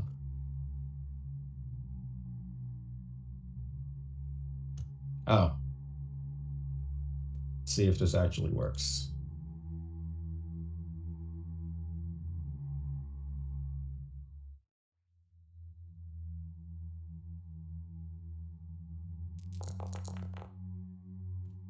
So that's a 3 coming towards you as the flat figure of just looks like Sunflower kind of tries to slam into you specifically, Mikey, as you're approaching. This thing just kind of walks across the deck and shuffles, spins, and tries to do a spinning backhand towards you. Very long arms.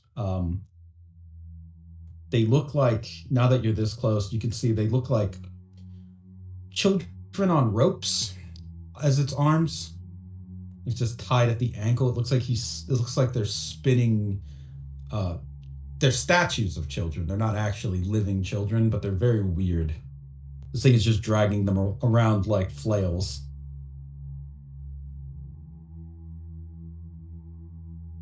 Yes, very weird cherub babies.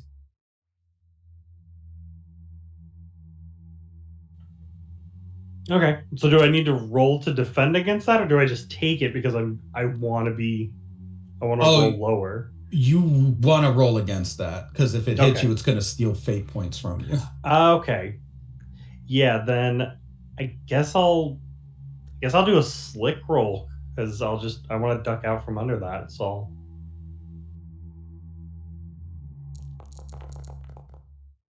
Good lord. That's a success with style. So as this thing is swinging one of these child statues at you, you manage to, how do you put yourself at an advantage here? Like, what do you do to gain the upper hand on your opponent?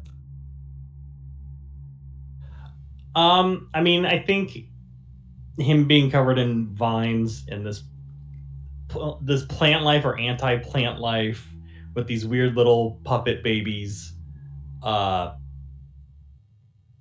I think just knowing plants and like knowing how to move around and just having dealt with so much other weird stuff like this, it's very easy for him to just slip and slide around these guys. Like it's ice skating almost for him, that he knows they're on strings and there are no strings on me. So it's just dancing around their taut little lines so that they're caught up and he's not.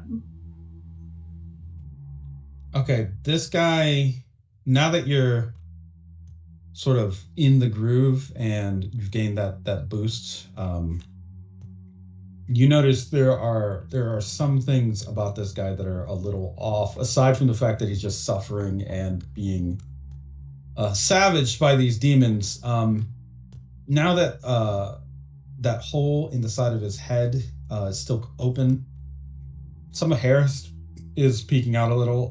You can see that it's blonde, an unnatural shade of blonde, in fact. Very fluorescent blonde.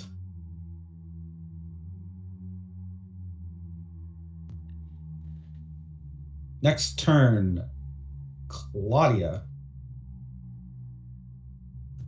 You are squaring off with Mrs. Motivator. Yep.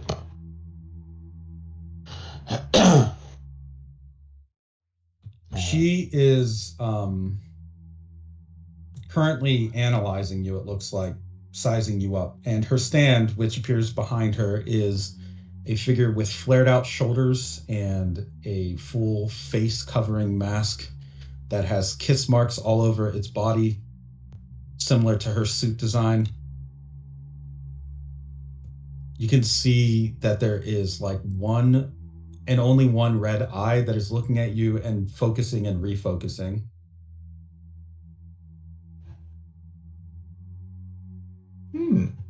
I see. I feel like at this point she probably just raise her hand kind of to the sky and go like a stone and have her armor come around her, and then spend his fate point to actually weigh things down. Nice. but now we yay, we did it. You did it. You did the thing. You said the thing. Okay. Do you want to create an advantage, or do you want to? How do you want to do your action? Are you just going to take it, throwing your stones out, pretty much? Yes. Right now, Okay. just throwing your stones out. Alrighty. Your stones are set out, which is perfect because Mrs. Motivator is going to, now that she's like, it seems like analyzed you. Let's see. She's going to just rush in for a few light jabs at your body, trying to get around your armor.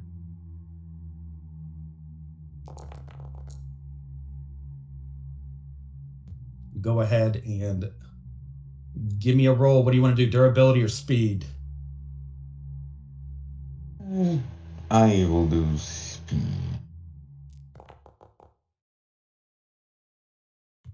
Okay. She seems to graze or miss you.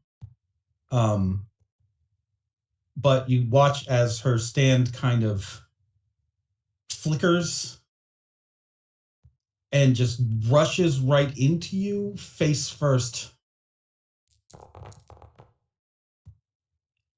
It grabs your head and starts screaming in your face with a very shrill voice.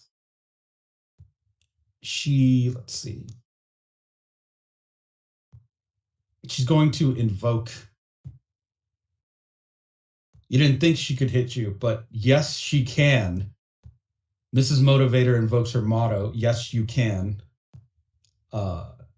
If you choose not to invoke, then you will take 2 mental stress.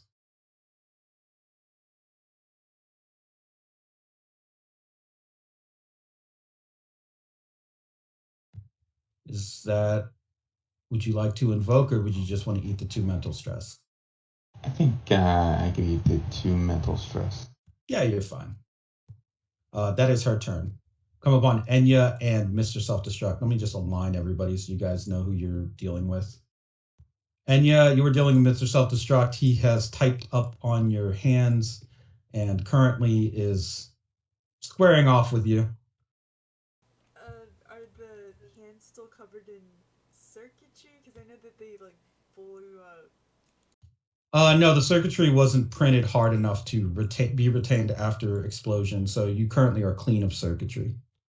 Okay. I think she's just gonna like, I'm just gonna clash this dude.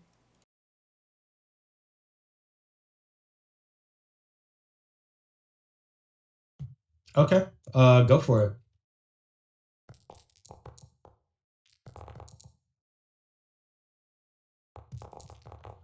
Oh, 3. Oh, well, Jesus. That's a 7, a 1, and a 2. God. Okay, let's see how he does.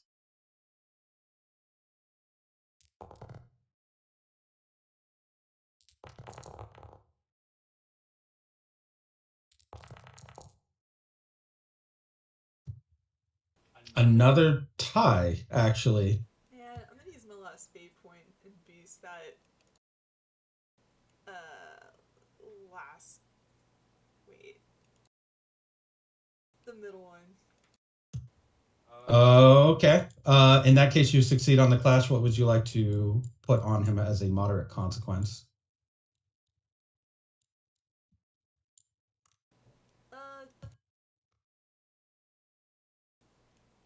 And I mean, he transfers it through his stand, right? Yeah, it seems like, and also his hands are covered in it. The circuitry pattern. Any chance I could like jack up his knuckles or his wrists? Sure, you could just punch as he's counter punching. You could just punch so hard that you break his hands at the wrist. Yeah, that sounds cool. Okay. Also, I hate to do it to you, but I'm gonna use my stunt ride the tiger. Okay. One more time here.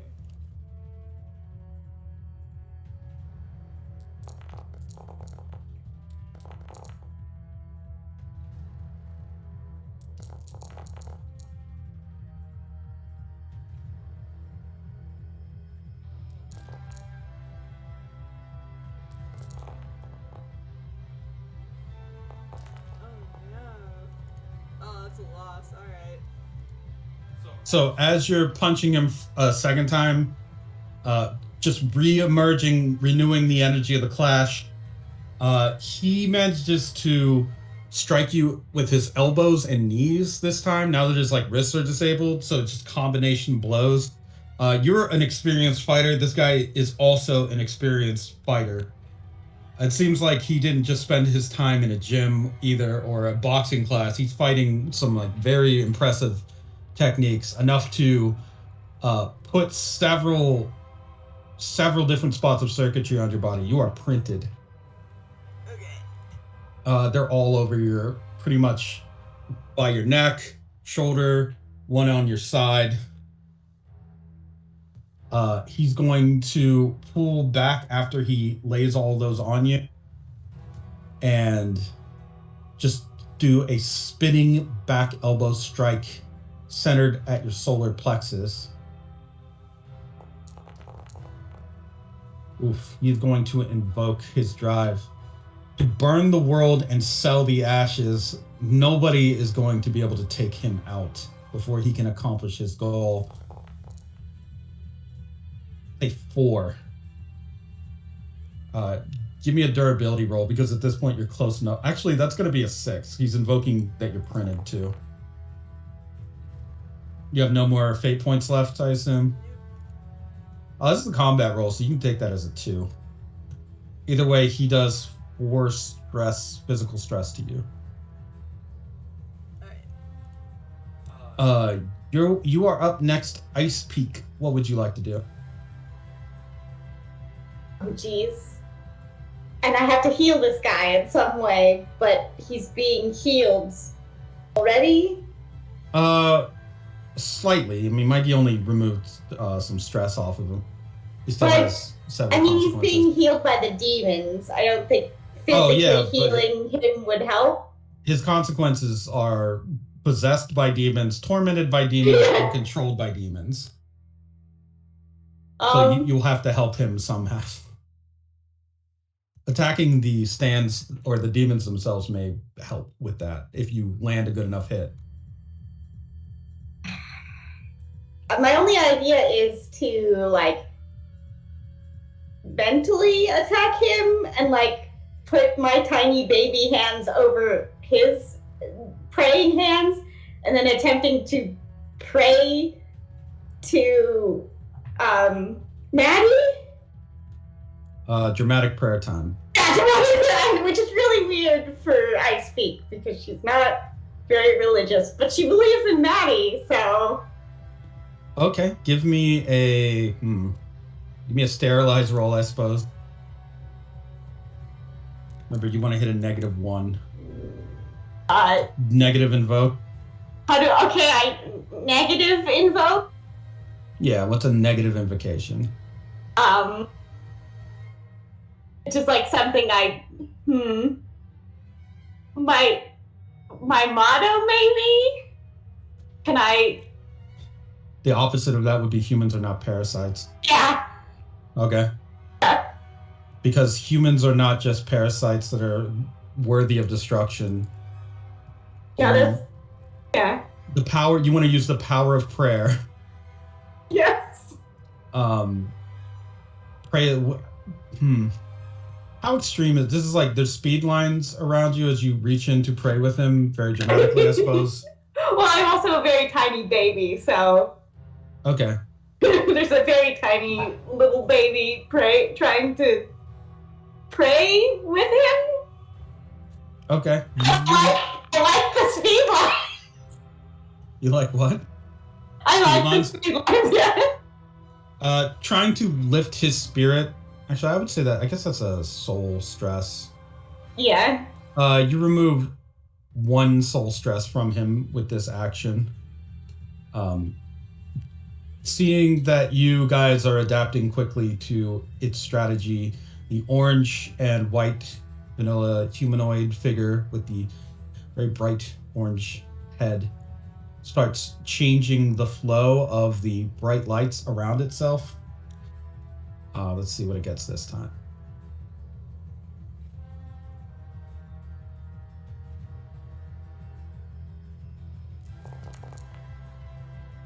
a 4. Rolls above or below 4 count as failures from this point forward. So no, you don't need to negative invoke anymore, likely. So we have to get exactly 4? You have to get exactly 4. Okay. Mikey, it is your turn. I mean, I'm just gonna keep giving this man words of affirmation and kindness and love, and I'm just gonna ruin his day by doing that, I guess. Yeah, sure. Share some of your sunshine with him. Yeah, gonna let the light in. Give me an understanding roll. I would make roll find the light, but that's just cruel. Oh! Yeah. Told you. You don't mess with me when it comes to bad rolls.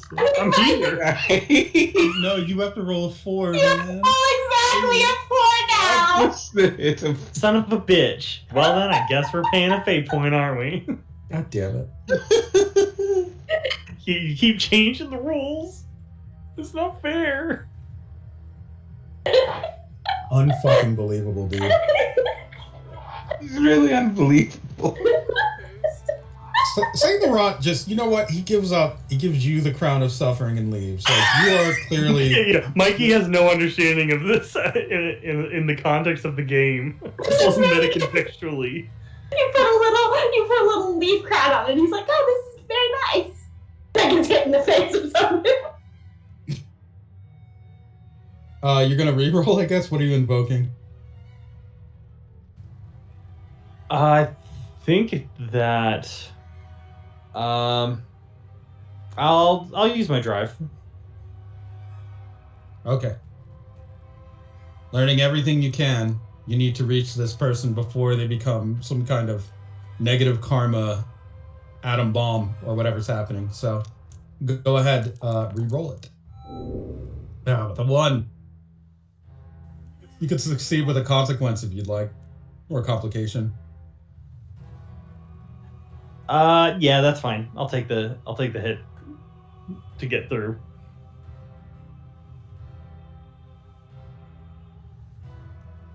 Okay. Before you know it, you go in to reassure this man. He fully embraces you.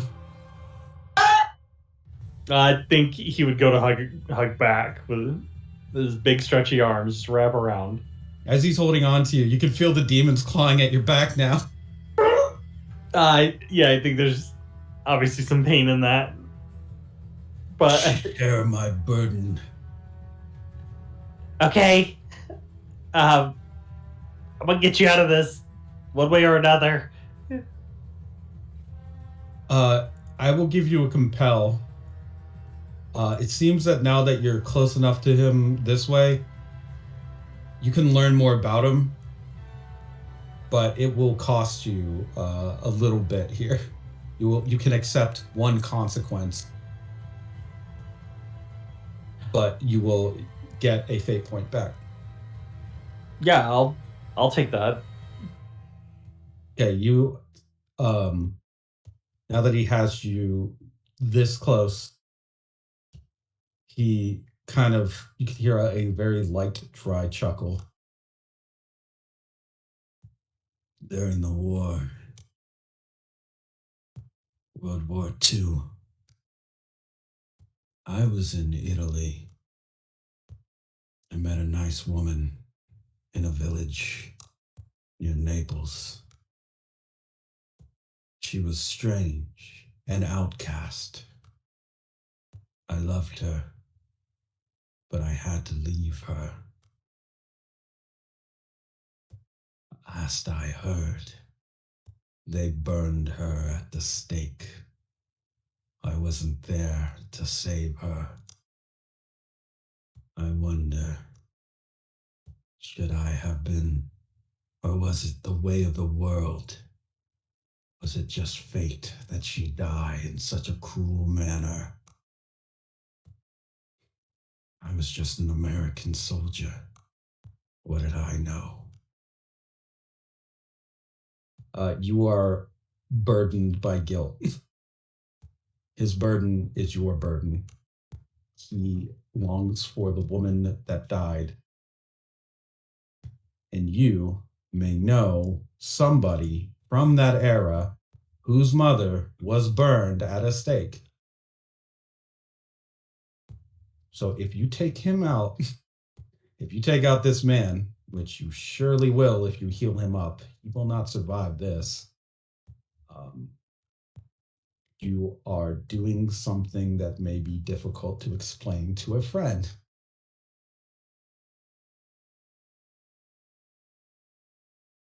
You have one fate point, though. Welcome. There's your fate point.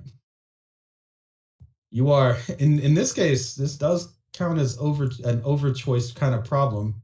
I guess you have a lot of options here, not a lot of great ones. Yes.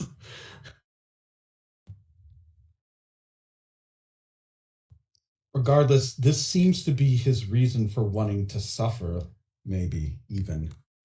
The burden in his voice, the guilt with which he talks, is immense.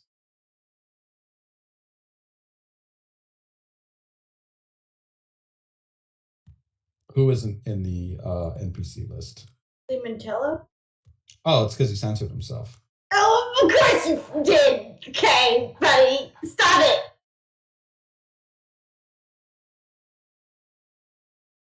I'm kidding. I think I just maybe forgot to put it in there, but it's funnier if I say It's that. funny too. It just say it's censored. I wouldn't put it past you to Because it's not even as funny as just doing it with spoiler text, because you can click on spoiler text and unspoiler it. It's just funnier for it not to be there. It's true. I wouldn't put it past you to do that though, meta wise to us. Mikey, you have a few options now of what you can do. You can follow the law of the land, stop this from happening, give this man some kind of honorable death. You can follow the law of the sea and attempt to take hold of this power for yourself in some way or to benefit your cause. Or you can follow the law of the sky and just fucking execute him in a way that is very not kind. Which path do you think you'd prefer? I mean, given those options, I gotta go with the land. Okay, in that case, I think Mikey would know enough, being a merman and having probably some kind of perfect memory, would exactly know who he is and who he's talking about, and remember like talking about it all the way back in Russia with Limoncello, and like just knowing that like, oh, I have to do something to help this man. Like he will find peace if it's the last thing I do. okay. Then combining Travelers with Death No More, it may be possible now that you've penetrated his barrier a bit and gotten through the insane amount of misfortune that is coming towards him. It may be possible for the two of you on your next turn to take him out in a sort of way. Though it may be one with mercy if you are a merciful type. Going back to the action on the boat, Claudia, you are still dealing with Mrs. Motivator, who at the top of the turn, before you act, rolls a 3 on her speed. And you can see that Mrs. Motivator begins to blur a little as the mouths on her outfit are talking and saying, "You can do it. You can do it. You can do it." And it looks like Mr. Self-Destruct is also starting to blur with some of that motion, that same speed, and also kind of punching at his head like he's getting psyched up. And so that is what's happening right now. They both have default speed roll of 3, meaning they can roll no lower than 3 as long as she is up. What would you like to do on your turn?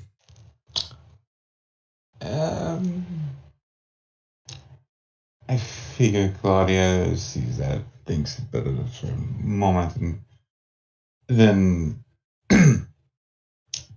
probably makes a rush at her. And Okay. tries to just throw her off the boat. You want to throw her off. Okay. Before you make contact with her, she screams, "What are you doing?"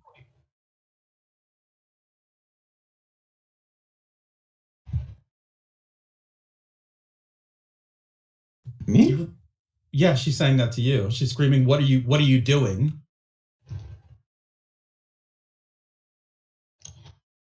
I figure I'm helping. You fly off of the boat. You just run right off, jump off. The moment you were going to run and grab her or tackle her, when you say just trying to help, you go off. The mouths on her suit. One of them does a kissy face towards you, mwah, as you go over.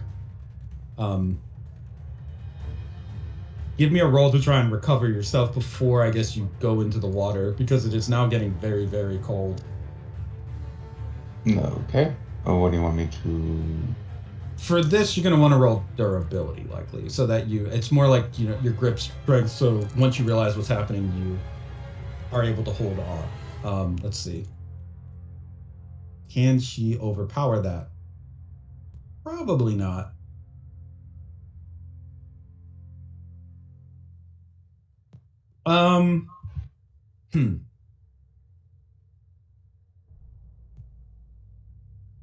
Let's see if she can assess something. She's going to invoke that she is addicted to control.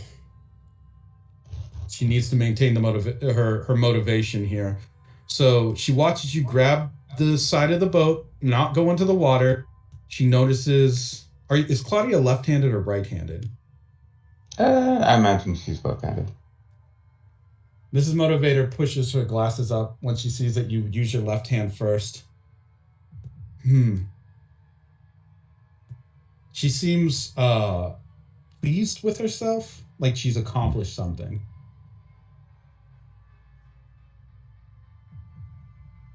Just can't let go of trouble, can you?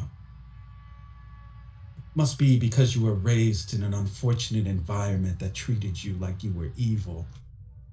That sort of thing leads to a sort of need to redeem yourself. I understand. You just have to know what's next. She puts her foot down on your hand as you are clinging to the side. This comes, well, let's see what it comes at. A 6. You receive 1 fate point back. She has compelled you because you want to know the truth. She's compelling you to hold on despite the fact that she's damaging your hand. You take it, you get a fate point back. Sure, I'll take it. Okay. You get your fate point back. Go ahead and roll durability again. All right. The 3. So you take 3 physical stress. Mrs. Motivator grinds her heel in. You're right. There's no need to let go just yet, is there? My stand shares a name with me, Mrs. Motivator. It takes whatever your will is and just provides a helpful reorganization of what your goals and motivations are. If someone says they're hungry, Mrs. Motivator will make them eat shit. If someone says that they want to do the right thing, Mrs. Motivator will make sure that they do the right thing by Mrs. Motivator. You see, it's really just a matter of changing the target. The firearm can stay exactly the same. You just need a bullet to go somewhere else. Through a window, through a car, through the president. She grinds her foot in. The intention is there, and I don't stop it. I just give them proper motivation.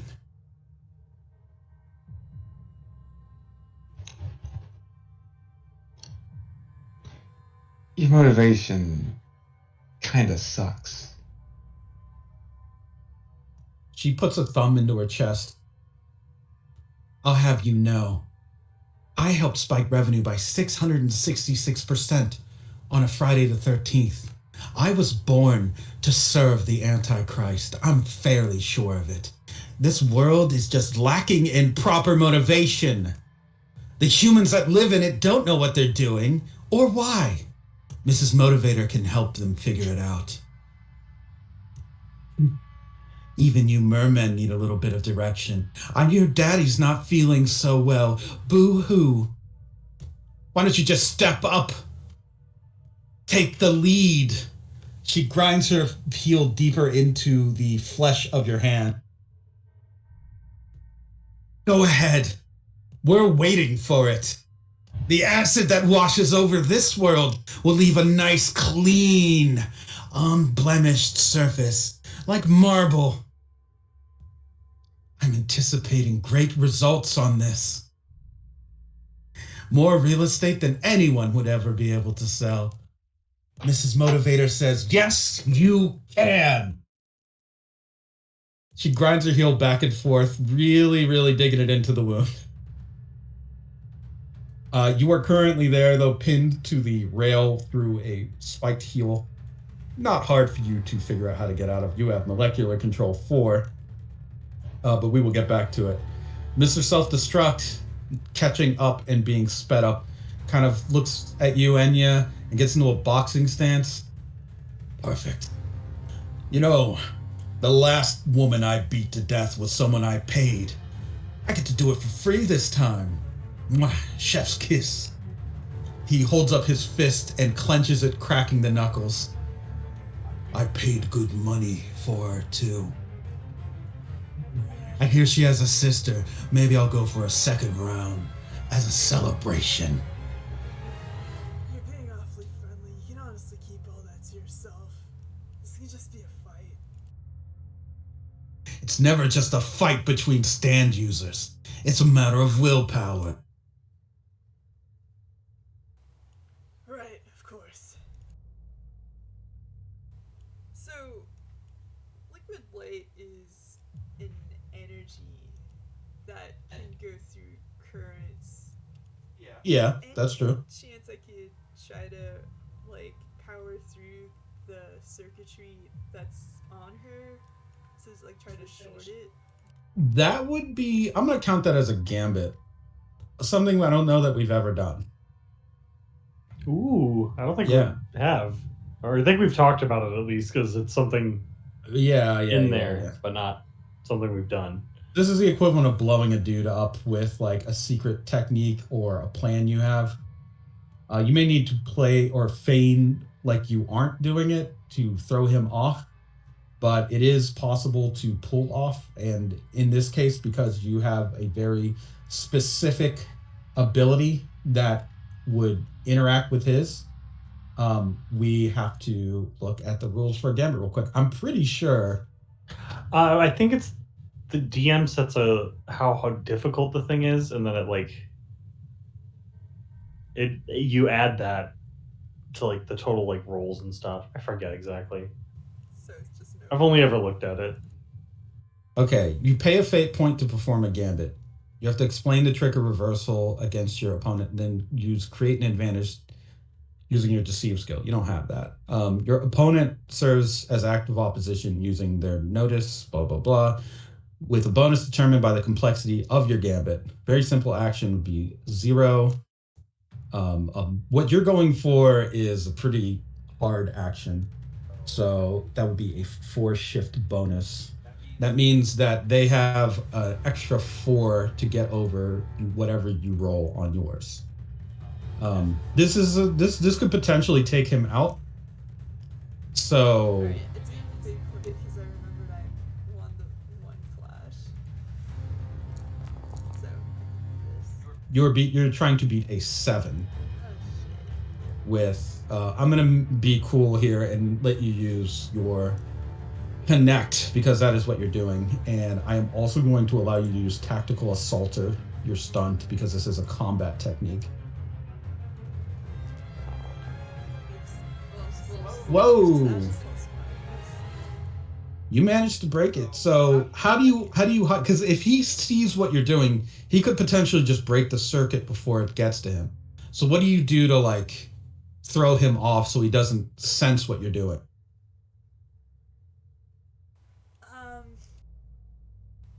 She could just like,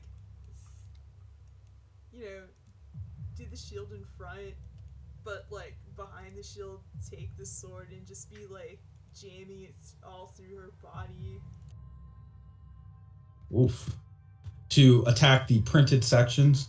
To try to short it with liquid light, yeah. Okay. So he kind of walks towards you confidently now.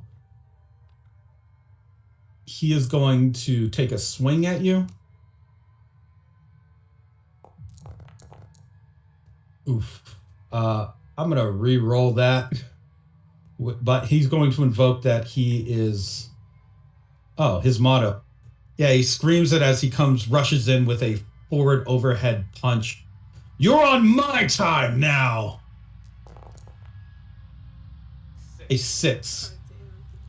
Oh, damn. You have to roll. In order to keep up your charade, you're going to have to take 6 stress. Otherwise, he's going to sense that you are basically trying to pull a ruse on him. Actually, no, I'll give you can roll your speed, unimposing, because that is literally what you're trying to be right now. Okay. So you take 2 physical stress. Not bad. You have the opposite of Mikey's rolls tonight. Jesus Christ. How do you activate the short circuiting, or when do you detonate it? Just suddenly. ASAP. Like, So, as he's swinging, sure. uh, It's attacking him, right? the short circuit? Yeah. Yes, it is. The idea was you're basically counter flooding it with your liquid light, correct? Yeah. Yeah, that's an attack. You already rolled to succeed for it. Oh, I mean, if it's an attack, can I invoke his hand injury? Like, You can. Yeah. Good lord. You with an 8 and a 2. Let's see, an 8. That's 10. Yeah, you fucking take him out. What happens when the light goes through him, or the light reaches him? You can choose, because you're taking him out, you can choose to kill him or just knock him out. But this guy he seems pretty irredeemably bad, I will say, just to save you the time of wondering or agonizing over whether or not he should live so that he can help you in some way. No, he's just a fuckhead. can he get, like, burnt up? Like, shocked, basically? You want to shock him with the liquid light flowing through his system and overloading him? Yeah. Okay.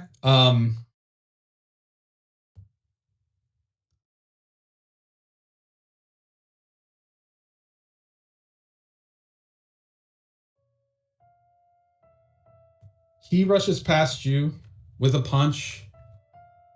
Seems to connect, but just misses, doesn't do any damage to you. And comes to a halt past you as streams and rivulets of light begin to flow into his body, causing him to freeze. Everything comes with a price. I wanted it to be perfect. This world, this life,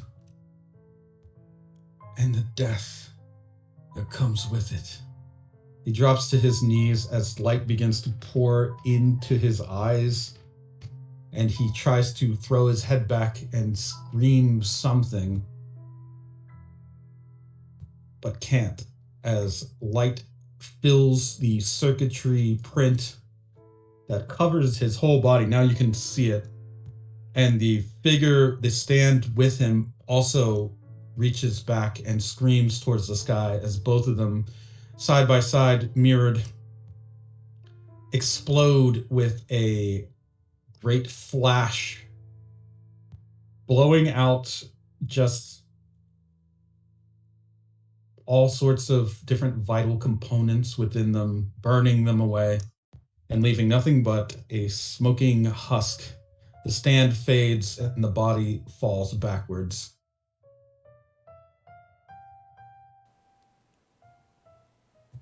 Yeah. Bet that was pretty hot, huh? He is taken out. So easy to do a quickening joke, but no. Yes, he experienced the quickening. Oh. That's what he wanted. Okay. Next turn, Ice Peak and Mikey.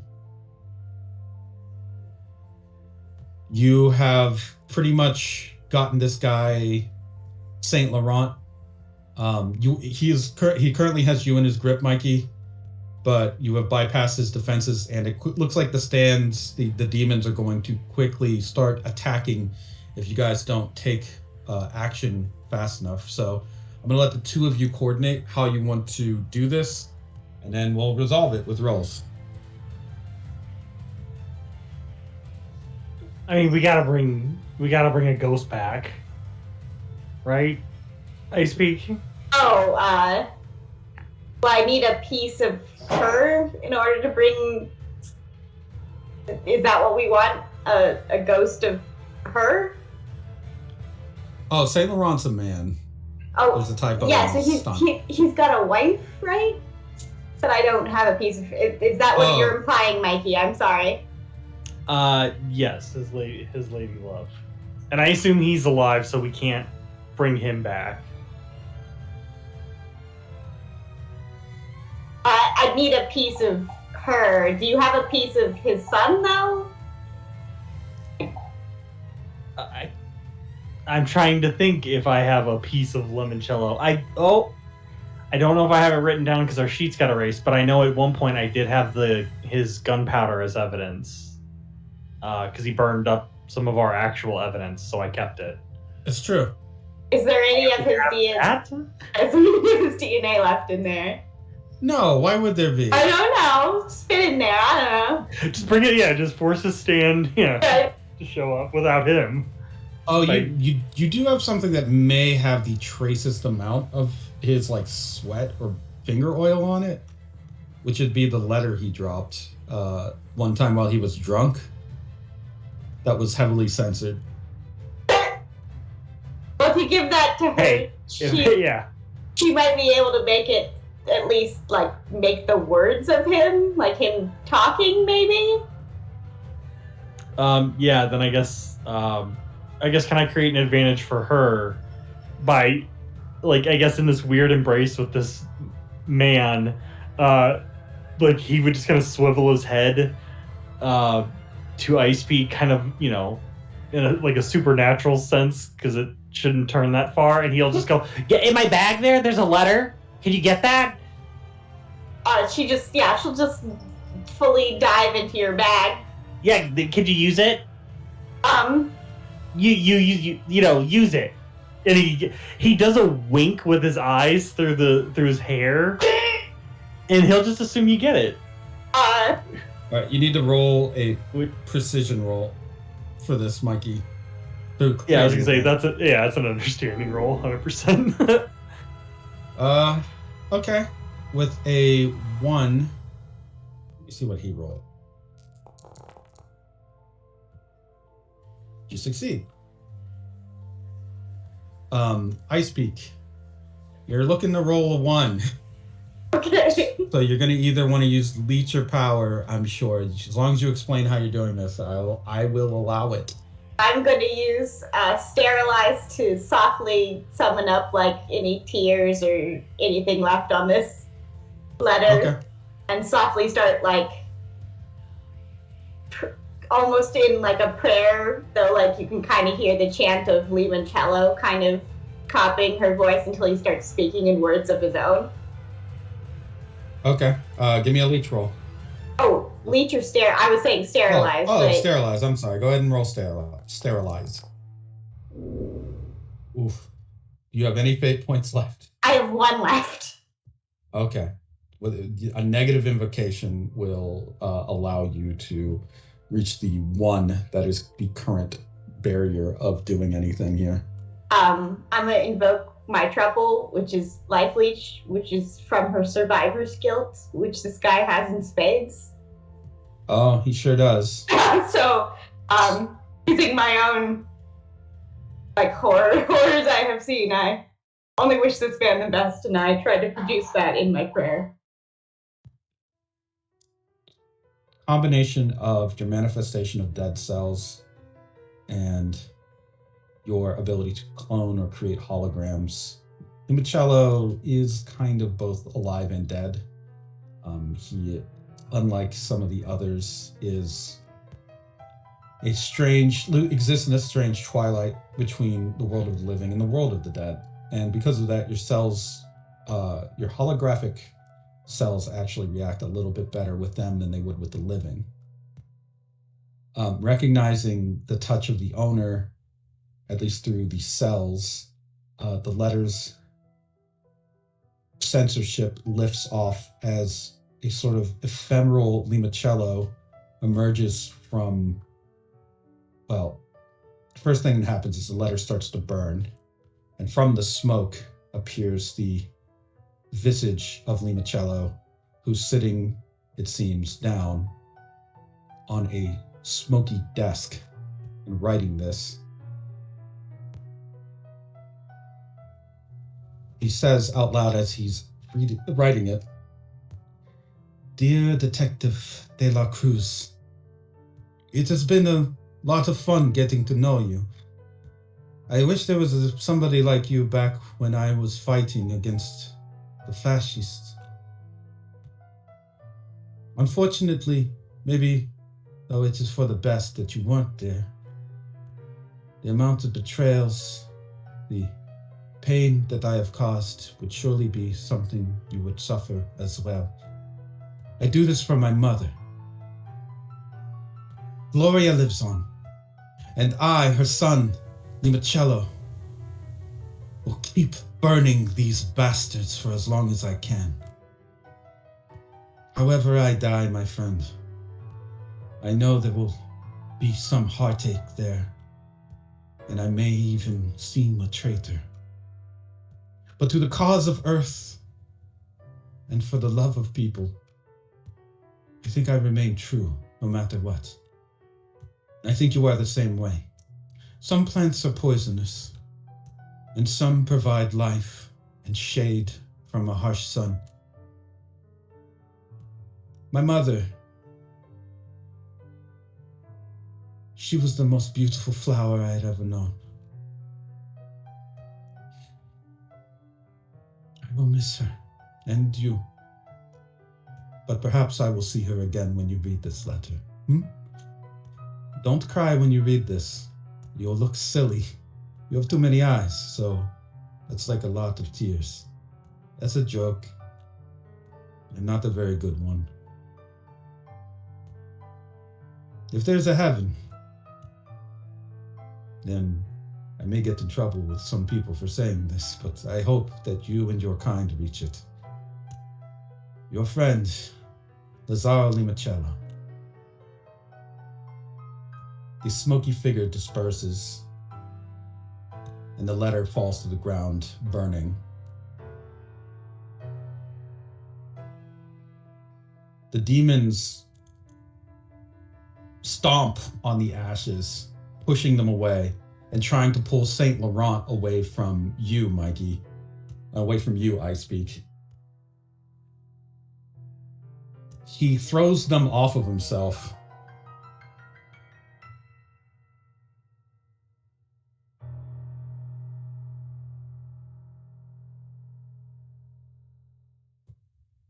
I have a son. Gloria, what's her name? And he looked just like her. If that's true, and he too must be in league with the Antichrist. He looks back at you, Mikey. Save my boy. I'm sorry for this. For all did of it. this. I did it once, and I'll do it again. And he gives him a nod. Man falls to his knees, looks up at the sky. Black hole, sun. Focus just on me. The column of light around him focuses, and you can see him begin to freeze into a hard, almost statue type shape, just completely frosted over. The demons that were attacking him try to grab onto him and pull his arms away from the praying position, but they can't. They tear at his flesh, which soon freezes, but the contact that they make causes them to freeze as well. He is left in a praying position looking towards the sky with demons pulling and clawing at him. And the fog that was covering the area begins to slowly lift. The temperature begins to rise, but not for him. He is stuck in this frozen position, praying for the life of his child, one he did not know existed. And moreover, he cries for what he has done, something so severe that he made a pact with the Antichrist and tried to fulfill some misguided sense of destiny for the suffering he endured. Saint Laurent has been defeated.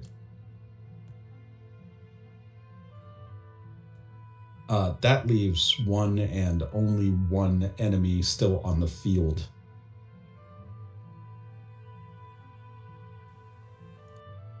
Which would be Miss Motivator. Looking back and seeing that her allies are defeated and Saint Laurent has ended his Black Hole Sun ritual, Mrs. Motivator takes her heel out of your hands, Claudia.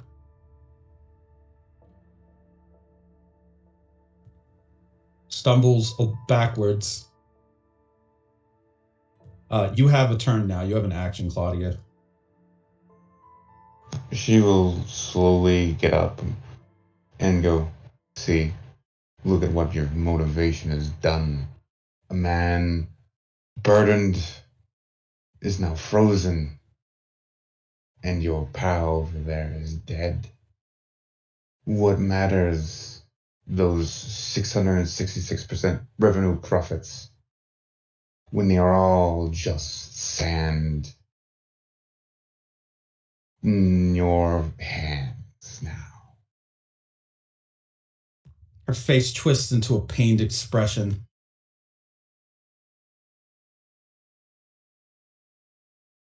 She, if you do not try to stop her, is going to jump into the water.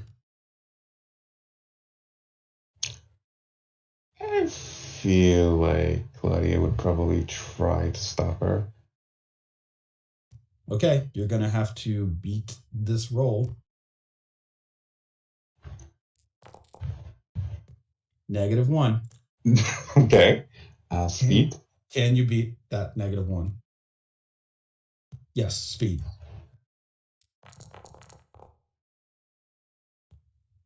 Okay. You are able to catch her. Once you do, she surrenders. Like she can't beat you, all of you, and she just lost her backup. So she's not suicidal, it seems. You may cuff her. And Claudia immediately cuffs her while going, what, you think you're going to get out of this that easy? Not for what you've done.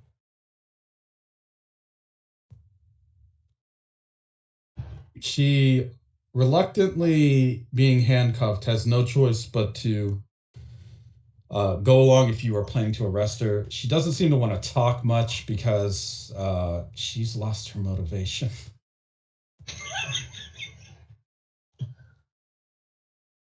Yep, arrested and probably called into, I guess, somebody. I don't know how we're gonna get her out of this place into prison, but I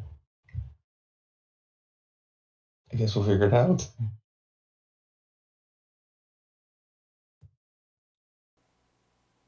She finally finds the will to speak. So you're gonna take me to jail, huh?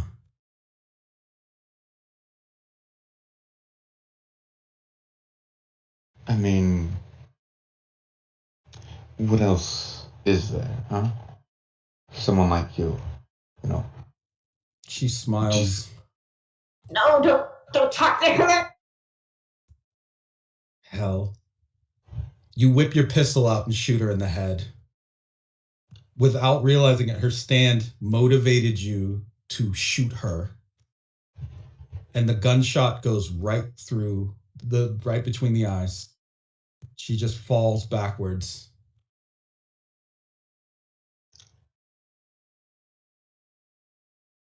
Claudia goes, oh,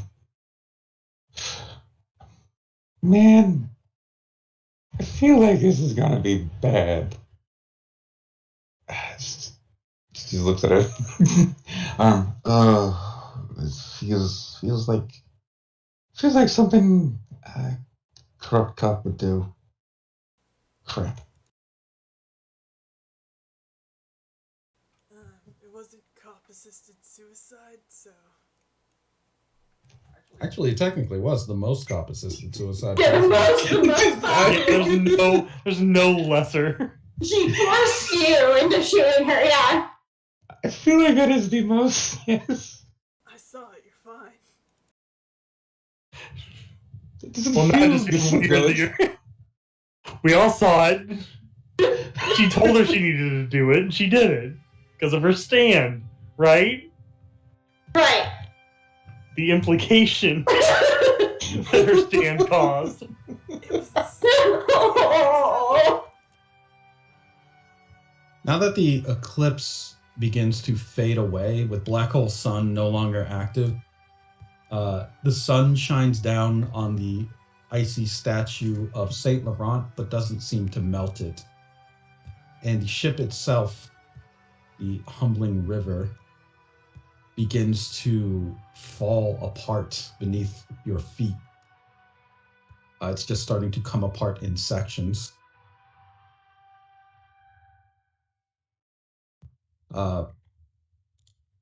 Once it has fallen apart completely, it is left as a sort of floating altar or some kind of small artificial island with the statue just on top of it. And the ice that forms around it keeps it buoyant.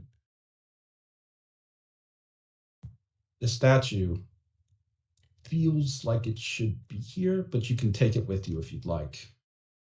It feels appropriate for him to be floating here like he is.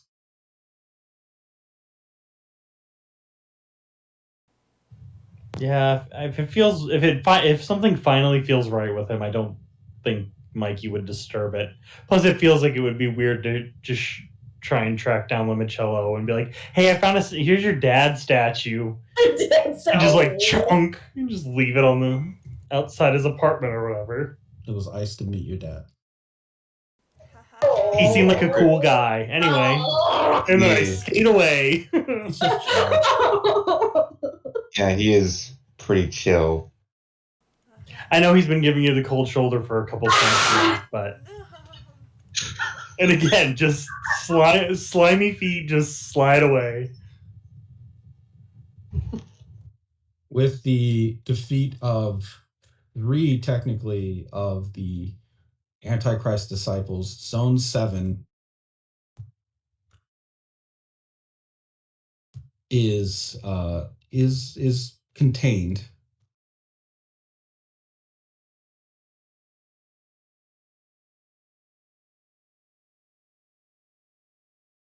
and it has a name. The Zone of Saints.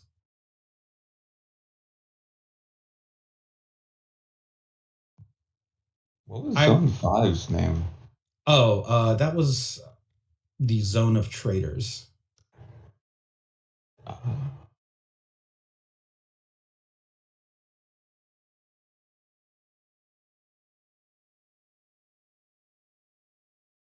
Because Michael dressed up as one of the guards and attempted to pull a Doppio / Diavolo on you guys.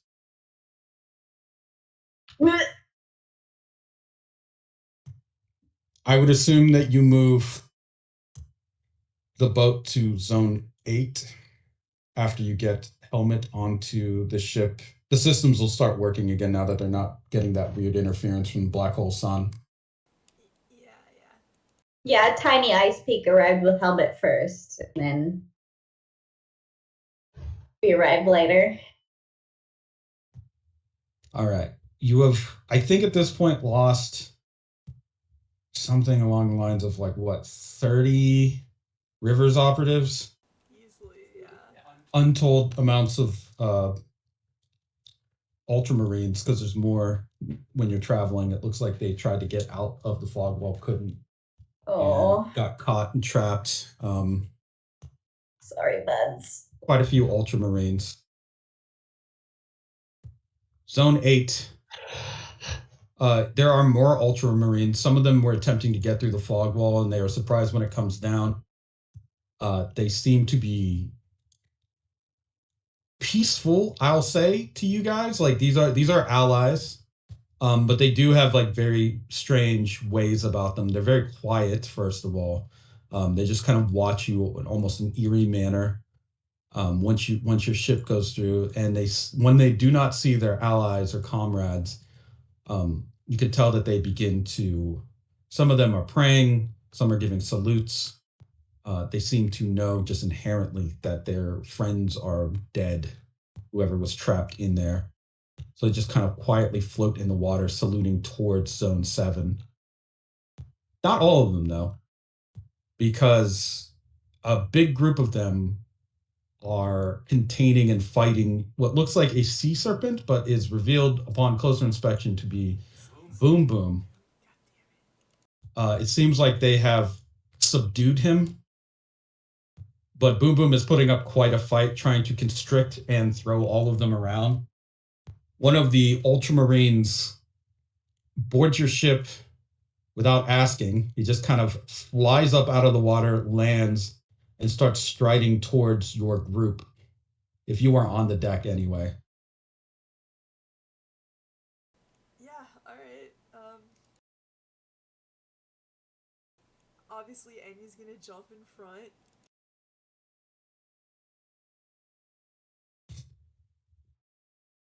Greetings. I am the Coral Knight, Lucient. You must be Aqua. Yep, perfect, you got it right. Hi. We are here to receive the transfer of the Crown of Tongues and have fought bravely to ensure this area of the Moonlight Mile is secure. We have run into several Daganites, including the companion of the Crown of Blood, Brittany. We may destroy him. I am not positive on this. Apparently, he's a favorite of a few back home.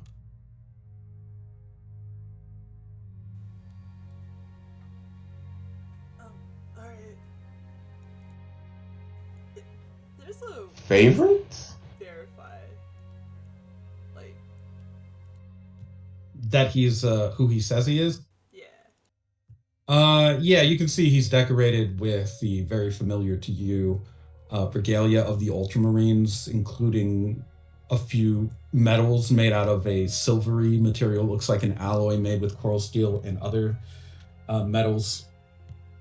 He also possesses generally the stature and build that you expect from the Ultramarines, which is thick as shit and very tall.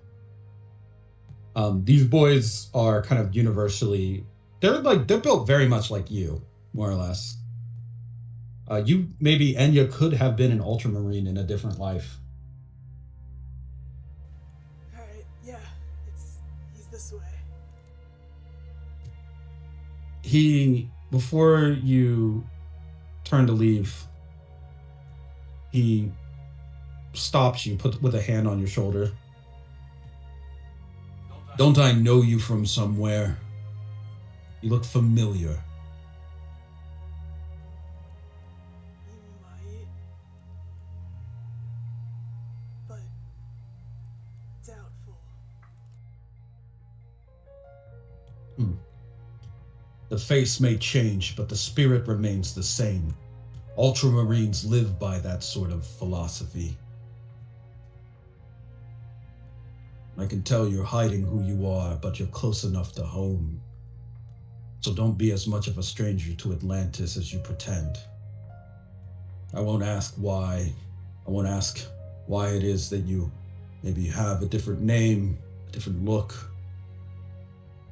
Atlantis doesn't need to know those things. Lead the way, Aqua Officer. Right.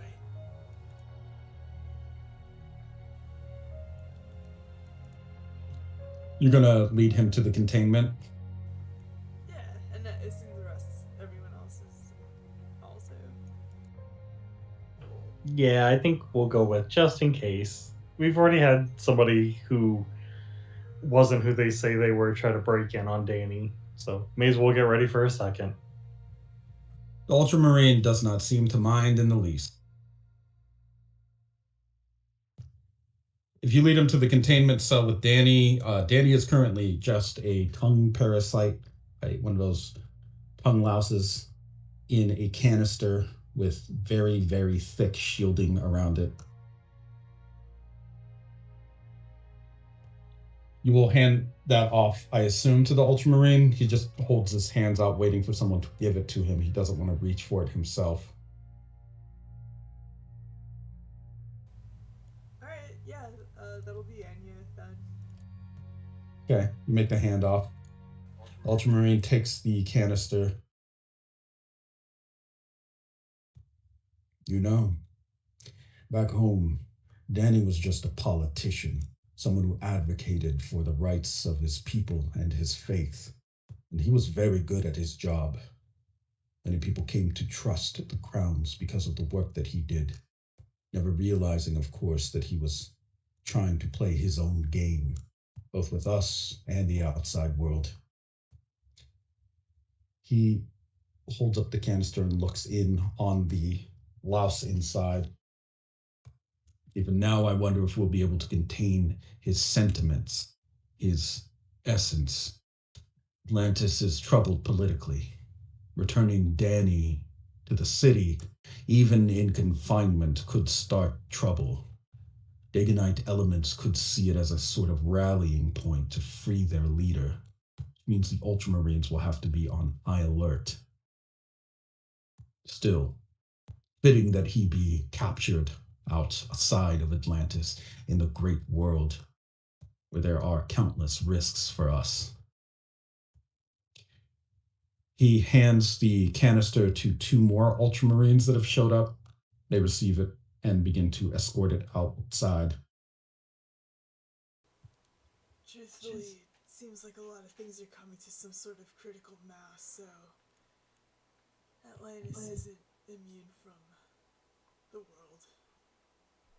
The things going Yeah. on in it, after all. The Ultramarine smiles, nods. Do not worry for Atlantis. We are. He covers his mouth after coughing.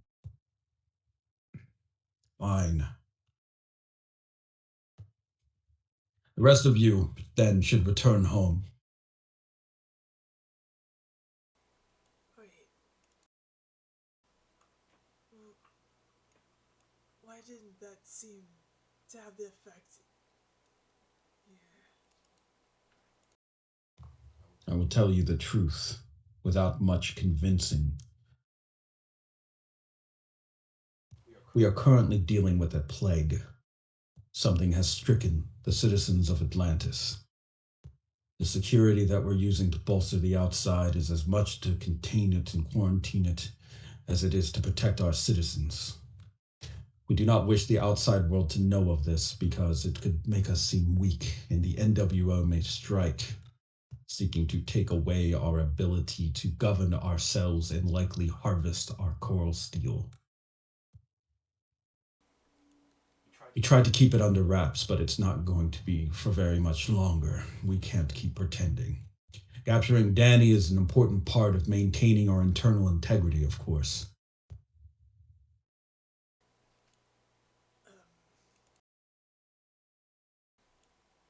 Wait, there might be potential allies here. Atlantis doesn't have to be by itself. I know that this is, like you said, politically turbulent. I don't know, just don't give up on hope just yet.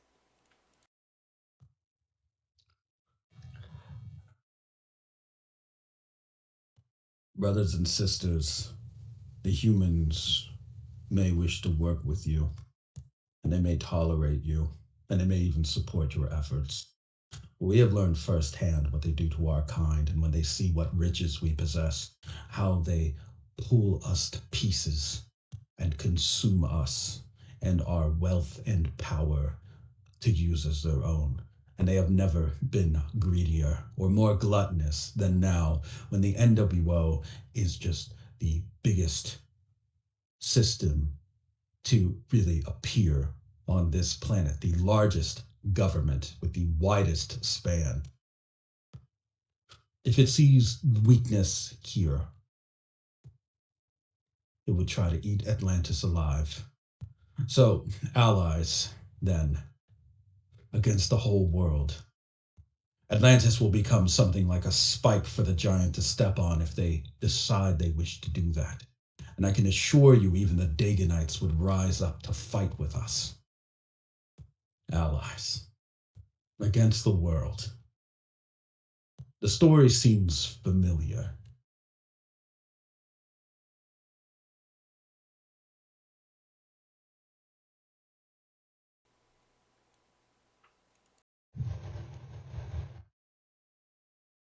You want a blood sample? I mean, you told us there's a plague and you got two scientists. Just Then look only to Aqua. We are known for our quiet ways. I thought you were gonna say familiarity. I will trust you with this secret, as you have very, very faithfully and honorably returned one of the most treacherous beings in existence to us. Danny the Tongue is very dangerous. So in this matter, I feel you may be trusted on my honor as an ultramarine. What is it that I can do for you? Well, I'm sure Mikey and I would both look for samples of this plague. yeah, we would definitely like to know what's going on, especially if you're worried about either containing it internally or it spilling out for the sake of the other mermen. And that means all mermen, really, to be able to start working on something. Say no more. He punches into his own chest and tears out one lung and holds it out towards you. I guess, yeah, very quickly Mikey bags it, seals the bag, and like probably puts like a tape around it too. And it's just like, we had meat already. No. You didn't need the whole lung, I don't think. But, Icepeak just holds I up a speak- hand and bows. Thank you very much. This will be more than enough. We believe the plague to be airborne, and a biopsy of this lung tissue should provide you with some evidence of that. It is fine. I will grow another one. More than enough of a price, I would say. Perhaps I should pay two for what you have done. Please, that will not be necessary. You have Just- already showed your vitality. One last question. Is this also contagious to humans? We don't know where it originates from, but it doesn't seem to affect them. And honestly, once you're outside of Atlantis, it doesn't even seem too terribly contagious. Something within the city, perhaps, then. An infection, a toxin. We're not sure. Air filtration systems have been checked. Food supply, water filtration. I think we are being poisoned, but we do not know the source of it. Is I would not Atlantis- have agreed to meet you if I thought it was contagious to infect you. I mean, if you're, no offense, if you're dealing with Boom Boom, how long have you been dealing with Boom Boom? Is he today recent? Boom Boom is a frequent traveler to Atlantis, where he is beloved by the children. Outside of Atlantis, of course, he's a hardened criminal and murderer.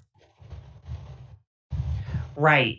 And So okay. Brittany is very toxic. Yes. Has anyone looked into her being the cause of the plague? She could. I know. You know, a crown attacking and killing its own people seems outrageous, but if she's providing the poison, she can provide the cure, which means there's a lot of people that would be wanting it, and a lot of people who would do anything to get it. And it would be very easy for a Dagonite takeover whenever the Dagonites are the only way to survive. She I have another. If it's only in Atlantis, would she not need to be there? We've seen her in town. Though, is Atlantis himself sick? That is not a question you should ask. That's a question I must ask. You will not receive an answer from this ultramarine as to the status of Atlantis. I understand. well, about Brittany, has she been in to Atlantis or around it recently? The crowns travel to Atlantis freely, with the exception of Danny, of course, who has been outside for longer than most. We have seen them, though, and Brittany as well, though we have not been able to get into contact with Rihanna. Millie and Vanilli often appear in gladiatorial combat. Do you know of her sickness? That is not something that Ultramarine is prepared to speak about. I understand. It is. If such thing were to occur, it would not affect everyone. Hypothetically. Likely not. The connection is one of formation, embedded behaviors and patterns coded within the DNA. I don't believe that Lady Rihanna would be the cause of this, and I cannot believe that Lady Brittany would do it. However, I do know that the time in the outside world for those crowns has made them cold of heart and treacherous of nature, as they were warned. They attempted to keep them contained so that they would not be tainted by the land. But it seems their time here has taught them quite a bit of savagery. I hope that you all fare better, of course.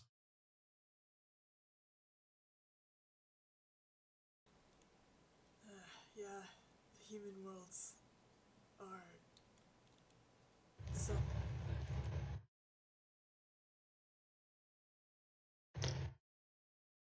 There are some things that are hard to unlearn once you learn them.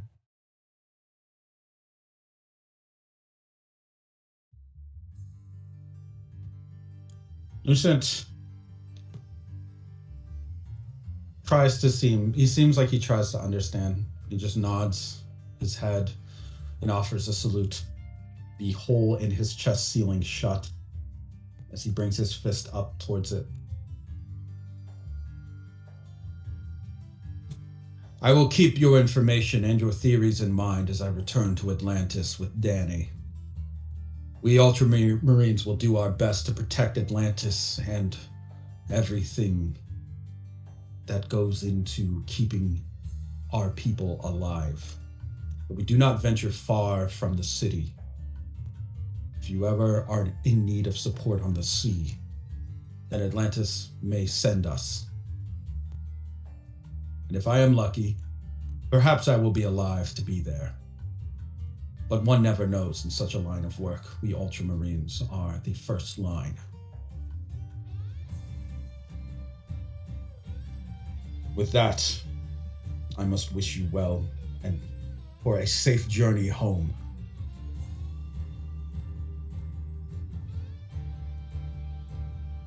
Thank you. If you have needs upon the land, do call upon us. There is nothing that Atlantis cannot provide for us, madam. Good day to you all. I do have one question. Yes, what is it? How deep does the ocean go here? In this area, we are not sure. Diving efforts have proven disastrous even for our kind. So the true depths of this Moonlight Mile are uncharted, though we do not suspect them to be as deep as the Marianas Trench. I see. Why do you ask such a thing? I've been looking for a place to just go back to the sea for a little while and meditate. Come to Atlantis, then. We have entire chambers for it. You will never find a more peaceful meditation than on coral grounds. That is an honest recommendation, madam. You would have me? In most cases, there are certain processes to go through, but for all of you here in Aqua, you are, of course, welcome to visit Atlantis, and if you wish, emigrate. It would be a very simple procedure considering the service you have done here today, a historical one to be certain. That includes, of course, relatives if you should have any children. Of course. Thank you. I will certainly consider it. I would not recommend it. He says under his breath, until we have solved this plague business, however. Oh, of course, yes. Very good. Maybe one day I will see you there in the gardens. It would be good to do. I like when the fruits of one's labor produce something peaceful instead of yet more fighting. Probably contradictory to what an Ultramarine should believe. We love to fight, after all. But me, personally, I just want a peaceful day. Just one. He just shakes his head. All right, back into Ultramarine mode. Well then, I am off to the oceans and the seas. Oh, there is one thing. We have heard reports of the Kingfisher being in this area. If you see him, let him know he is not welcome at Atlantis, and he cannot yet again wrestle the guards or the serpents outside to gain entry. There are no delicious meals, nor treasures for him to plunder, and quite frankly, we find his body odor repulsive. Yeah, he lives on an island. He doesn't know about regular bathing. Yeah, he insists his mom is has lung cancer, I think, or something. Don't One of worry his about moms it. is a monkey. It's Yes, we have also made the same joke. No, I mean... No, literally. Yeah, no, literally. We've met her. Of course. Quite hairy and horrible, I'm sure. Yeah. Yeah, I feel like there's a disconnect, and we're not gonna build that bridge in a day. So, yes, we will let him know if we see him.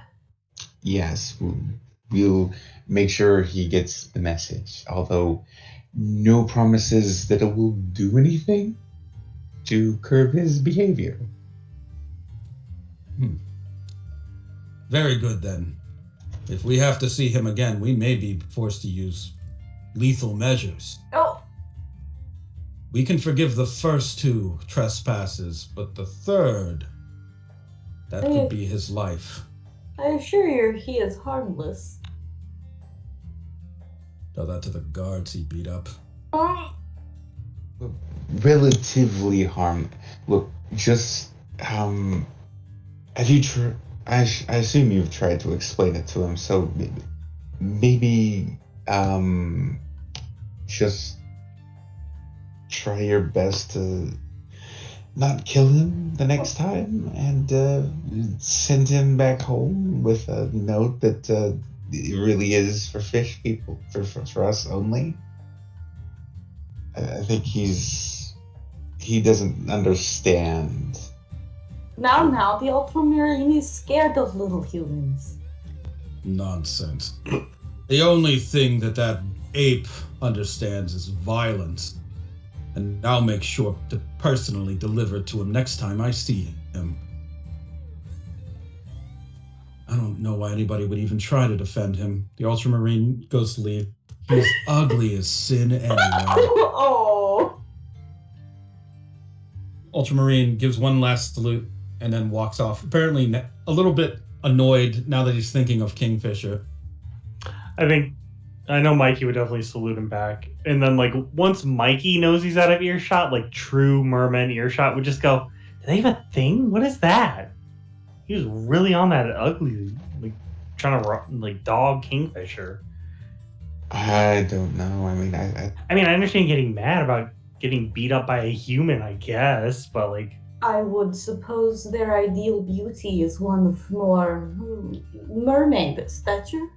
Our faces here must seem strange to him. True. He was totally cool. What? I didn't get that at all. But he was kind of being a little bit elitist. No, I get where she's coming from, but kind of more from her.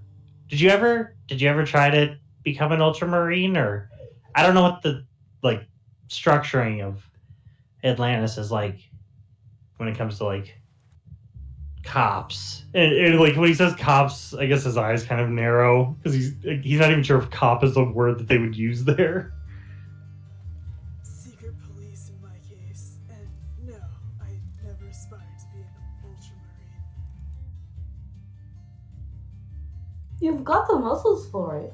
Yeah, I mean, even before your stand, you were huge like that. I mean, it sounds like a stressful job, so maybe it's not it's not great for everybody. I mean, you do seem like you would be very, very, very qualified for it.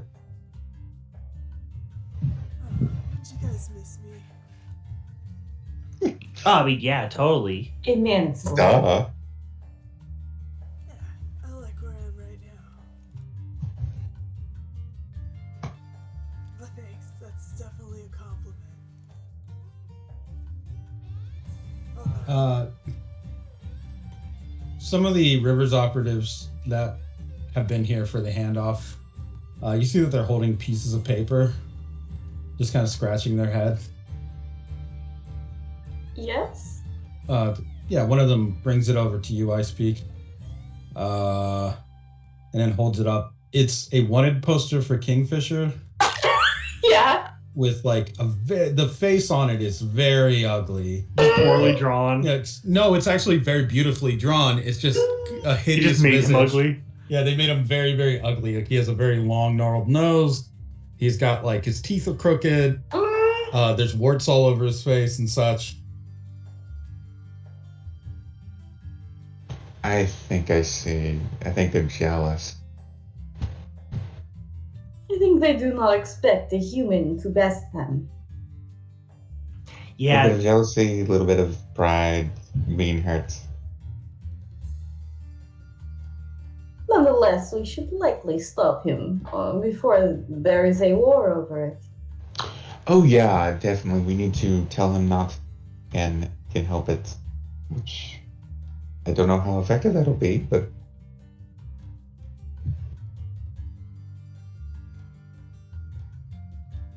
I will have a picture of Kingfisher on the wanted poster here to set. You actually are making it wonderful. Thank you. I mean, Midjourney. I was gonna say, if there's anything Midjourney can do, it's spit out an ugly as sin person, given the right prompting.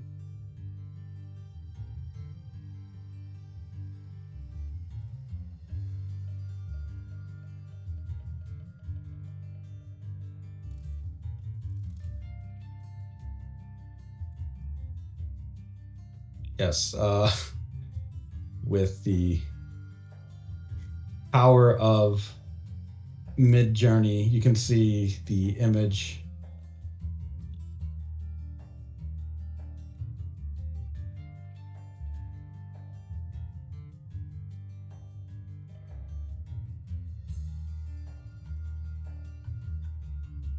There we go. Yes, the image on the poster is... Where is it? Doesn't exist. Doesn't exist. Made it up. Made up the whole thing. Oh, here it is.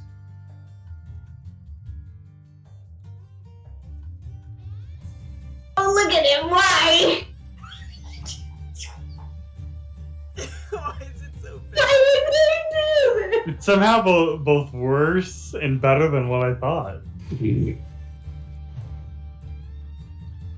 So that's what they think he looks like. okay, that's Then why? No wonder he keeps showing up and like beating people's ass when they're looking for that, and Kingfisher is not that at all. Actually, if you were to hold up a photo of Kingfisher and this portrait, I can assure you most citizens of Atlanta say same picture. Same guy. Same guy. Yeah, same guy. I'm not racist against humans, but you're showing me the same guy.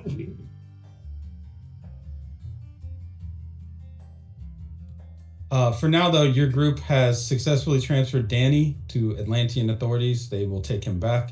You know that Atlantis is currently dealing with a little bit of a sickness going on, and you guys suspect that Brittany may be involved. That there could prove to be one that has legs to it. Who knows? In the meantime, I would assume that you are going back to Guam, basically. I mean, those are your options. Are either you go back to Guam, or you can go to Atlantis. But it seems like you probably want to go back to Guam. I think. There's a whole, yeah, we gotta study this lung. We gotta put the helmet back together. Yeah, Guam it is.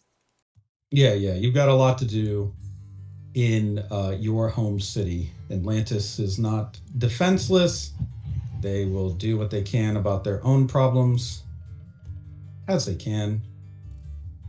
And as for the rest of you, that maybe means, unfortunately, leaving them to the whims of the Daganites that live within the city.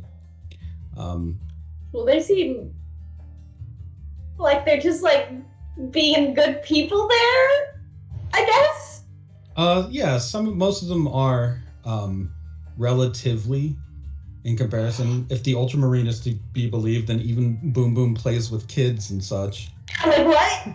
At Atlantis, they're the cult that people still refer to as a commune and not a cult. They're like, no, they come to the farmer's market every Saturday. They're good people. Yeah, they do weird stuff up there, but they're good people. Make a hell of a apple butter. And Boom Boom plays with the kids, and yeah, his visage does inspire nightmares. But you know what? The kids just love him. Yeah. You know how kids love things that are gross. Yeah. Well, for them, it's not gross because they're all the same. They're all the same, so they're still. It's a normal man. Just a normal person doing normal people things. Yeah. Then that is where we will call it to an end as your boat leaves through the zones that you have traveled through the 7th zone and the remnants of it, and the icy statue in the distance just floating on the water, through the yard where there were so many imprisoned features, and Dara Grant fell while trying to betray you. Towner rejoins your ship through the area where a great blessing occurred and Michael was turned away supposedly from evil, through the zone where in the distance you can see gently burning fires and the startup of a very small island town, a floating town, where men are hanging up clothes, fishing, and one of them has even opened a small shop where he sells knickknacks and such. Through all the zones that you have traveled, the thoughts of Cardiga's screech, the clash of Miyavi against the crown Vanilli, or Millie rather, and then finally back to the first zone where the Cure clan members that you initially ran into are seated in a circle on a small boat around Strawberry Musashi and just tossing what look like balled up dollar bills at him. And he is trying to catch them and missing every single time. So they just pick up the money and throw it and kind of chuckle to themselves. Does that mean he won? It means they gave up and eventually just started to entertain themselves by trying to throw money at him and see if they could catch it. Once they see your boat, one of them just like jams the dollar bill into his hand. All right, beat it, kid. I guess the show's over. Looks like your ride's here. You got off lucky this time, but don't cause any trouble for us in the future or we'll kill you, you know. We're samurai. Strawberry respectfully smacks this man with a stick and then jumps into the water. Very respectfully. The Cure clan member rubs his ankle and says, "Why I oughta?" And Just Dennis the Menace. He kind of Just some real Dennis the Menace shit. He rejoins your ship's crew. Yes, you also picked up Blue, so you have your whole crew and a boat that is sailing back to Guam. What was once chaotic water has turned a little bit more idyllic, though the wounds of Moonlight Mile have not been cured yet or healed. There is a sense that with the actions that you have taken and the good that you have done, you've at least helped to counterbalance the incredible negative draw of this area, as evidenced by the calmness of the water and even the spotting of a few dolphins that have begun to travel through this area. Just regular dolphins. So ends the session. You will return to Guam next week. Just imagine the build-up and the to be continued over a dolphin leaping out of the water, because I don't have dolphin leaping out of water footage. Again, I saw it. I feel enriched. I'm imagining some Lisa Frank, Trapper Keeper. Oh yeah. Bright colors, dolphin jumping out of the water. Hell yeah. You also, I mean, maybe not purposefully, you've taken out 4 of the disciples of the Antichrist on this trip, so that just leaves the other 9 of them. Ha ha ha ha ha. All 13, yeah. Oh no, actually, 8 because you killed Furno. Oh. Inferno. So yeah, they're down to 8. At least you know how to kill Lazara. Oh. Oh no. Crying? By letting him live a long, healthy life and dying of old age. Got him. He just needs a little holy bath. Just dip him in there, yeah. Okay, look, Maddie has drawn you a bath and we need you to shower in it. Don't ask questions! Yeah, cleanse the Antichrist influence off. I mean, he just washed down the drain if you did that, just so you know. Because he's evil. His alignment is harmless evil. I do like that harmless is one of the X and Y axis now. Yeah. Because that implies the opposite is there's a harmful evil. Yes, harmful evil. It bad. It too bad, it bad. It hurt.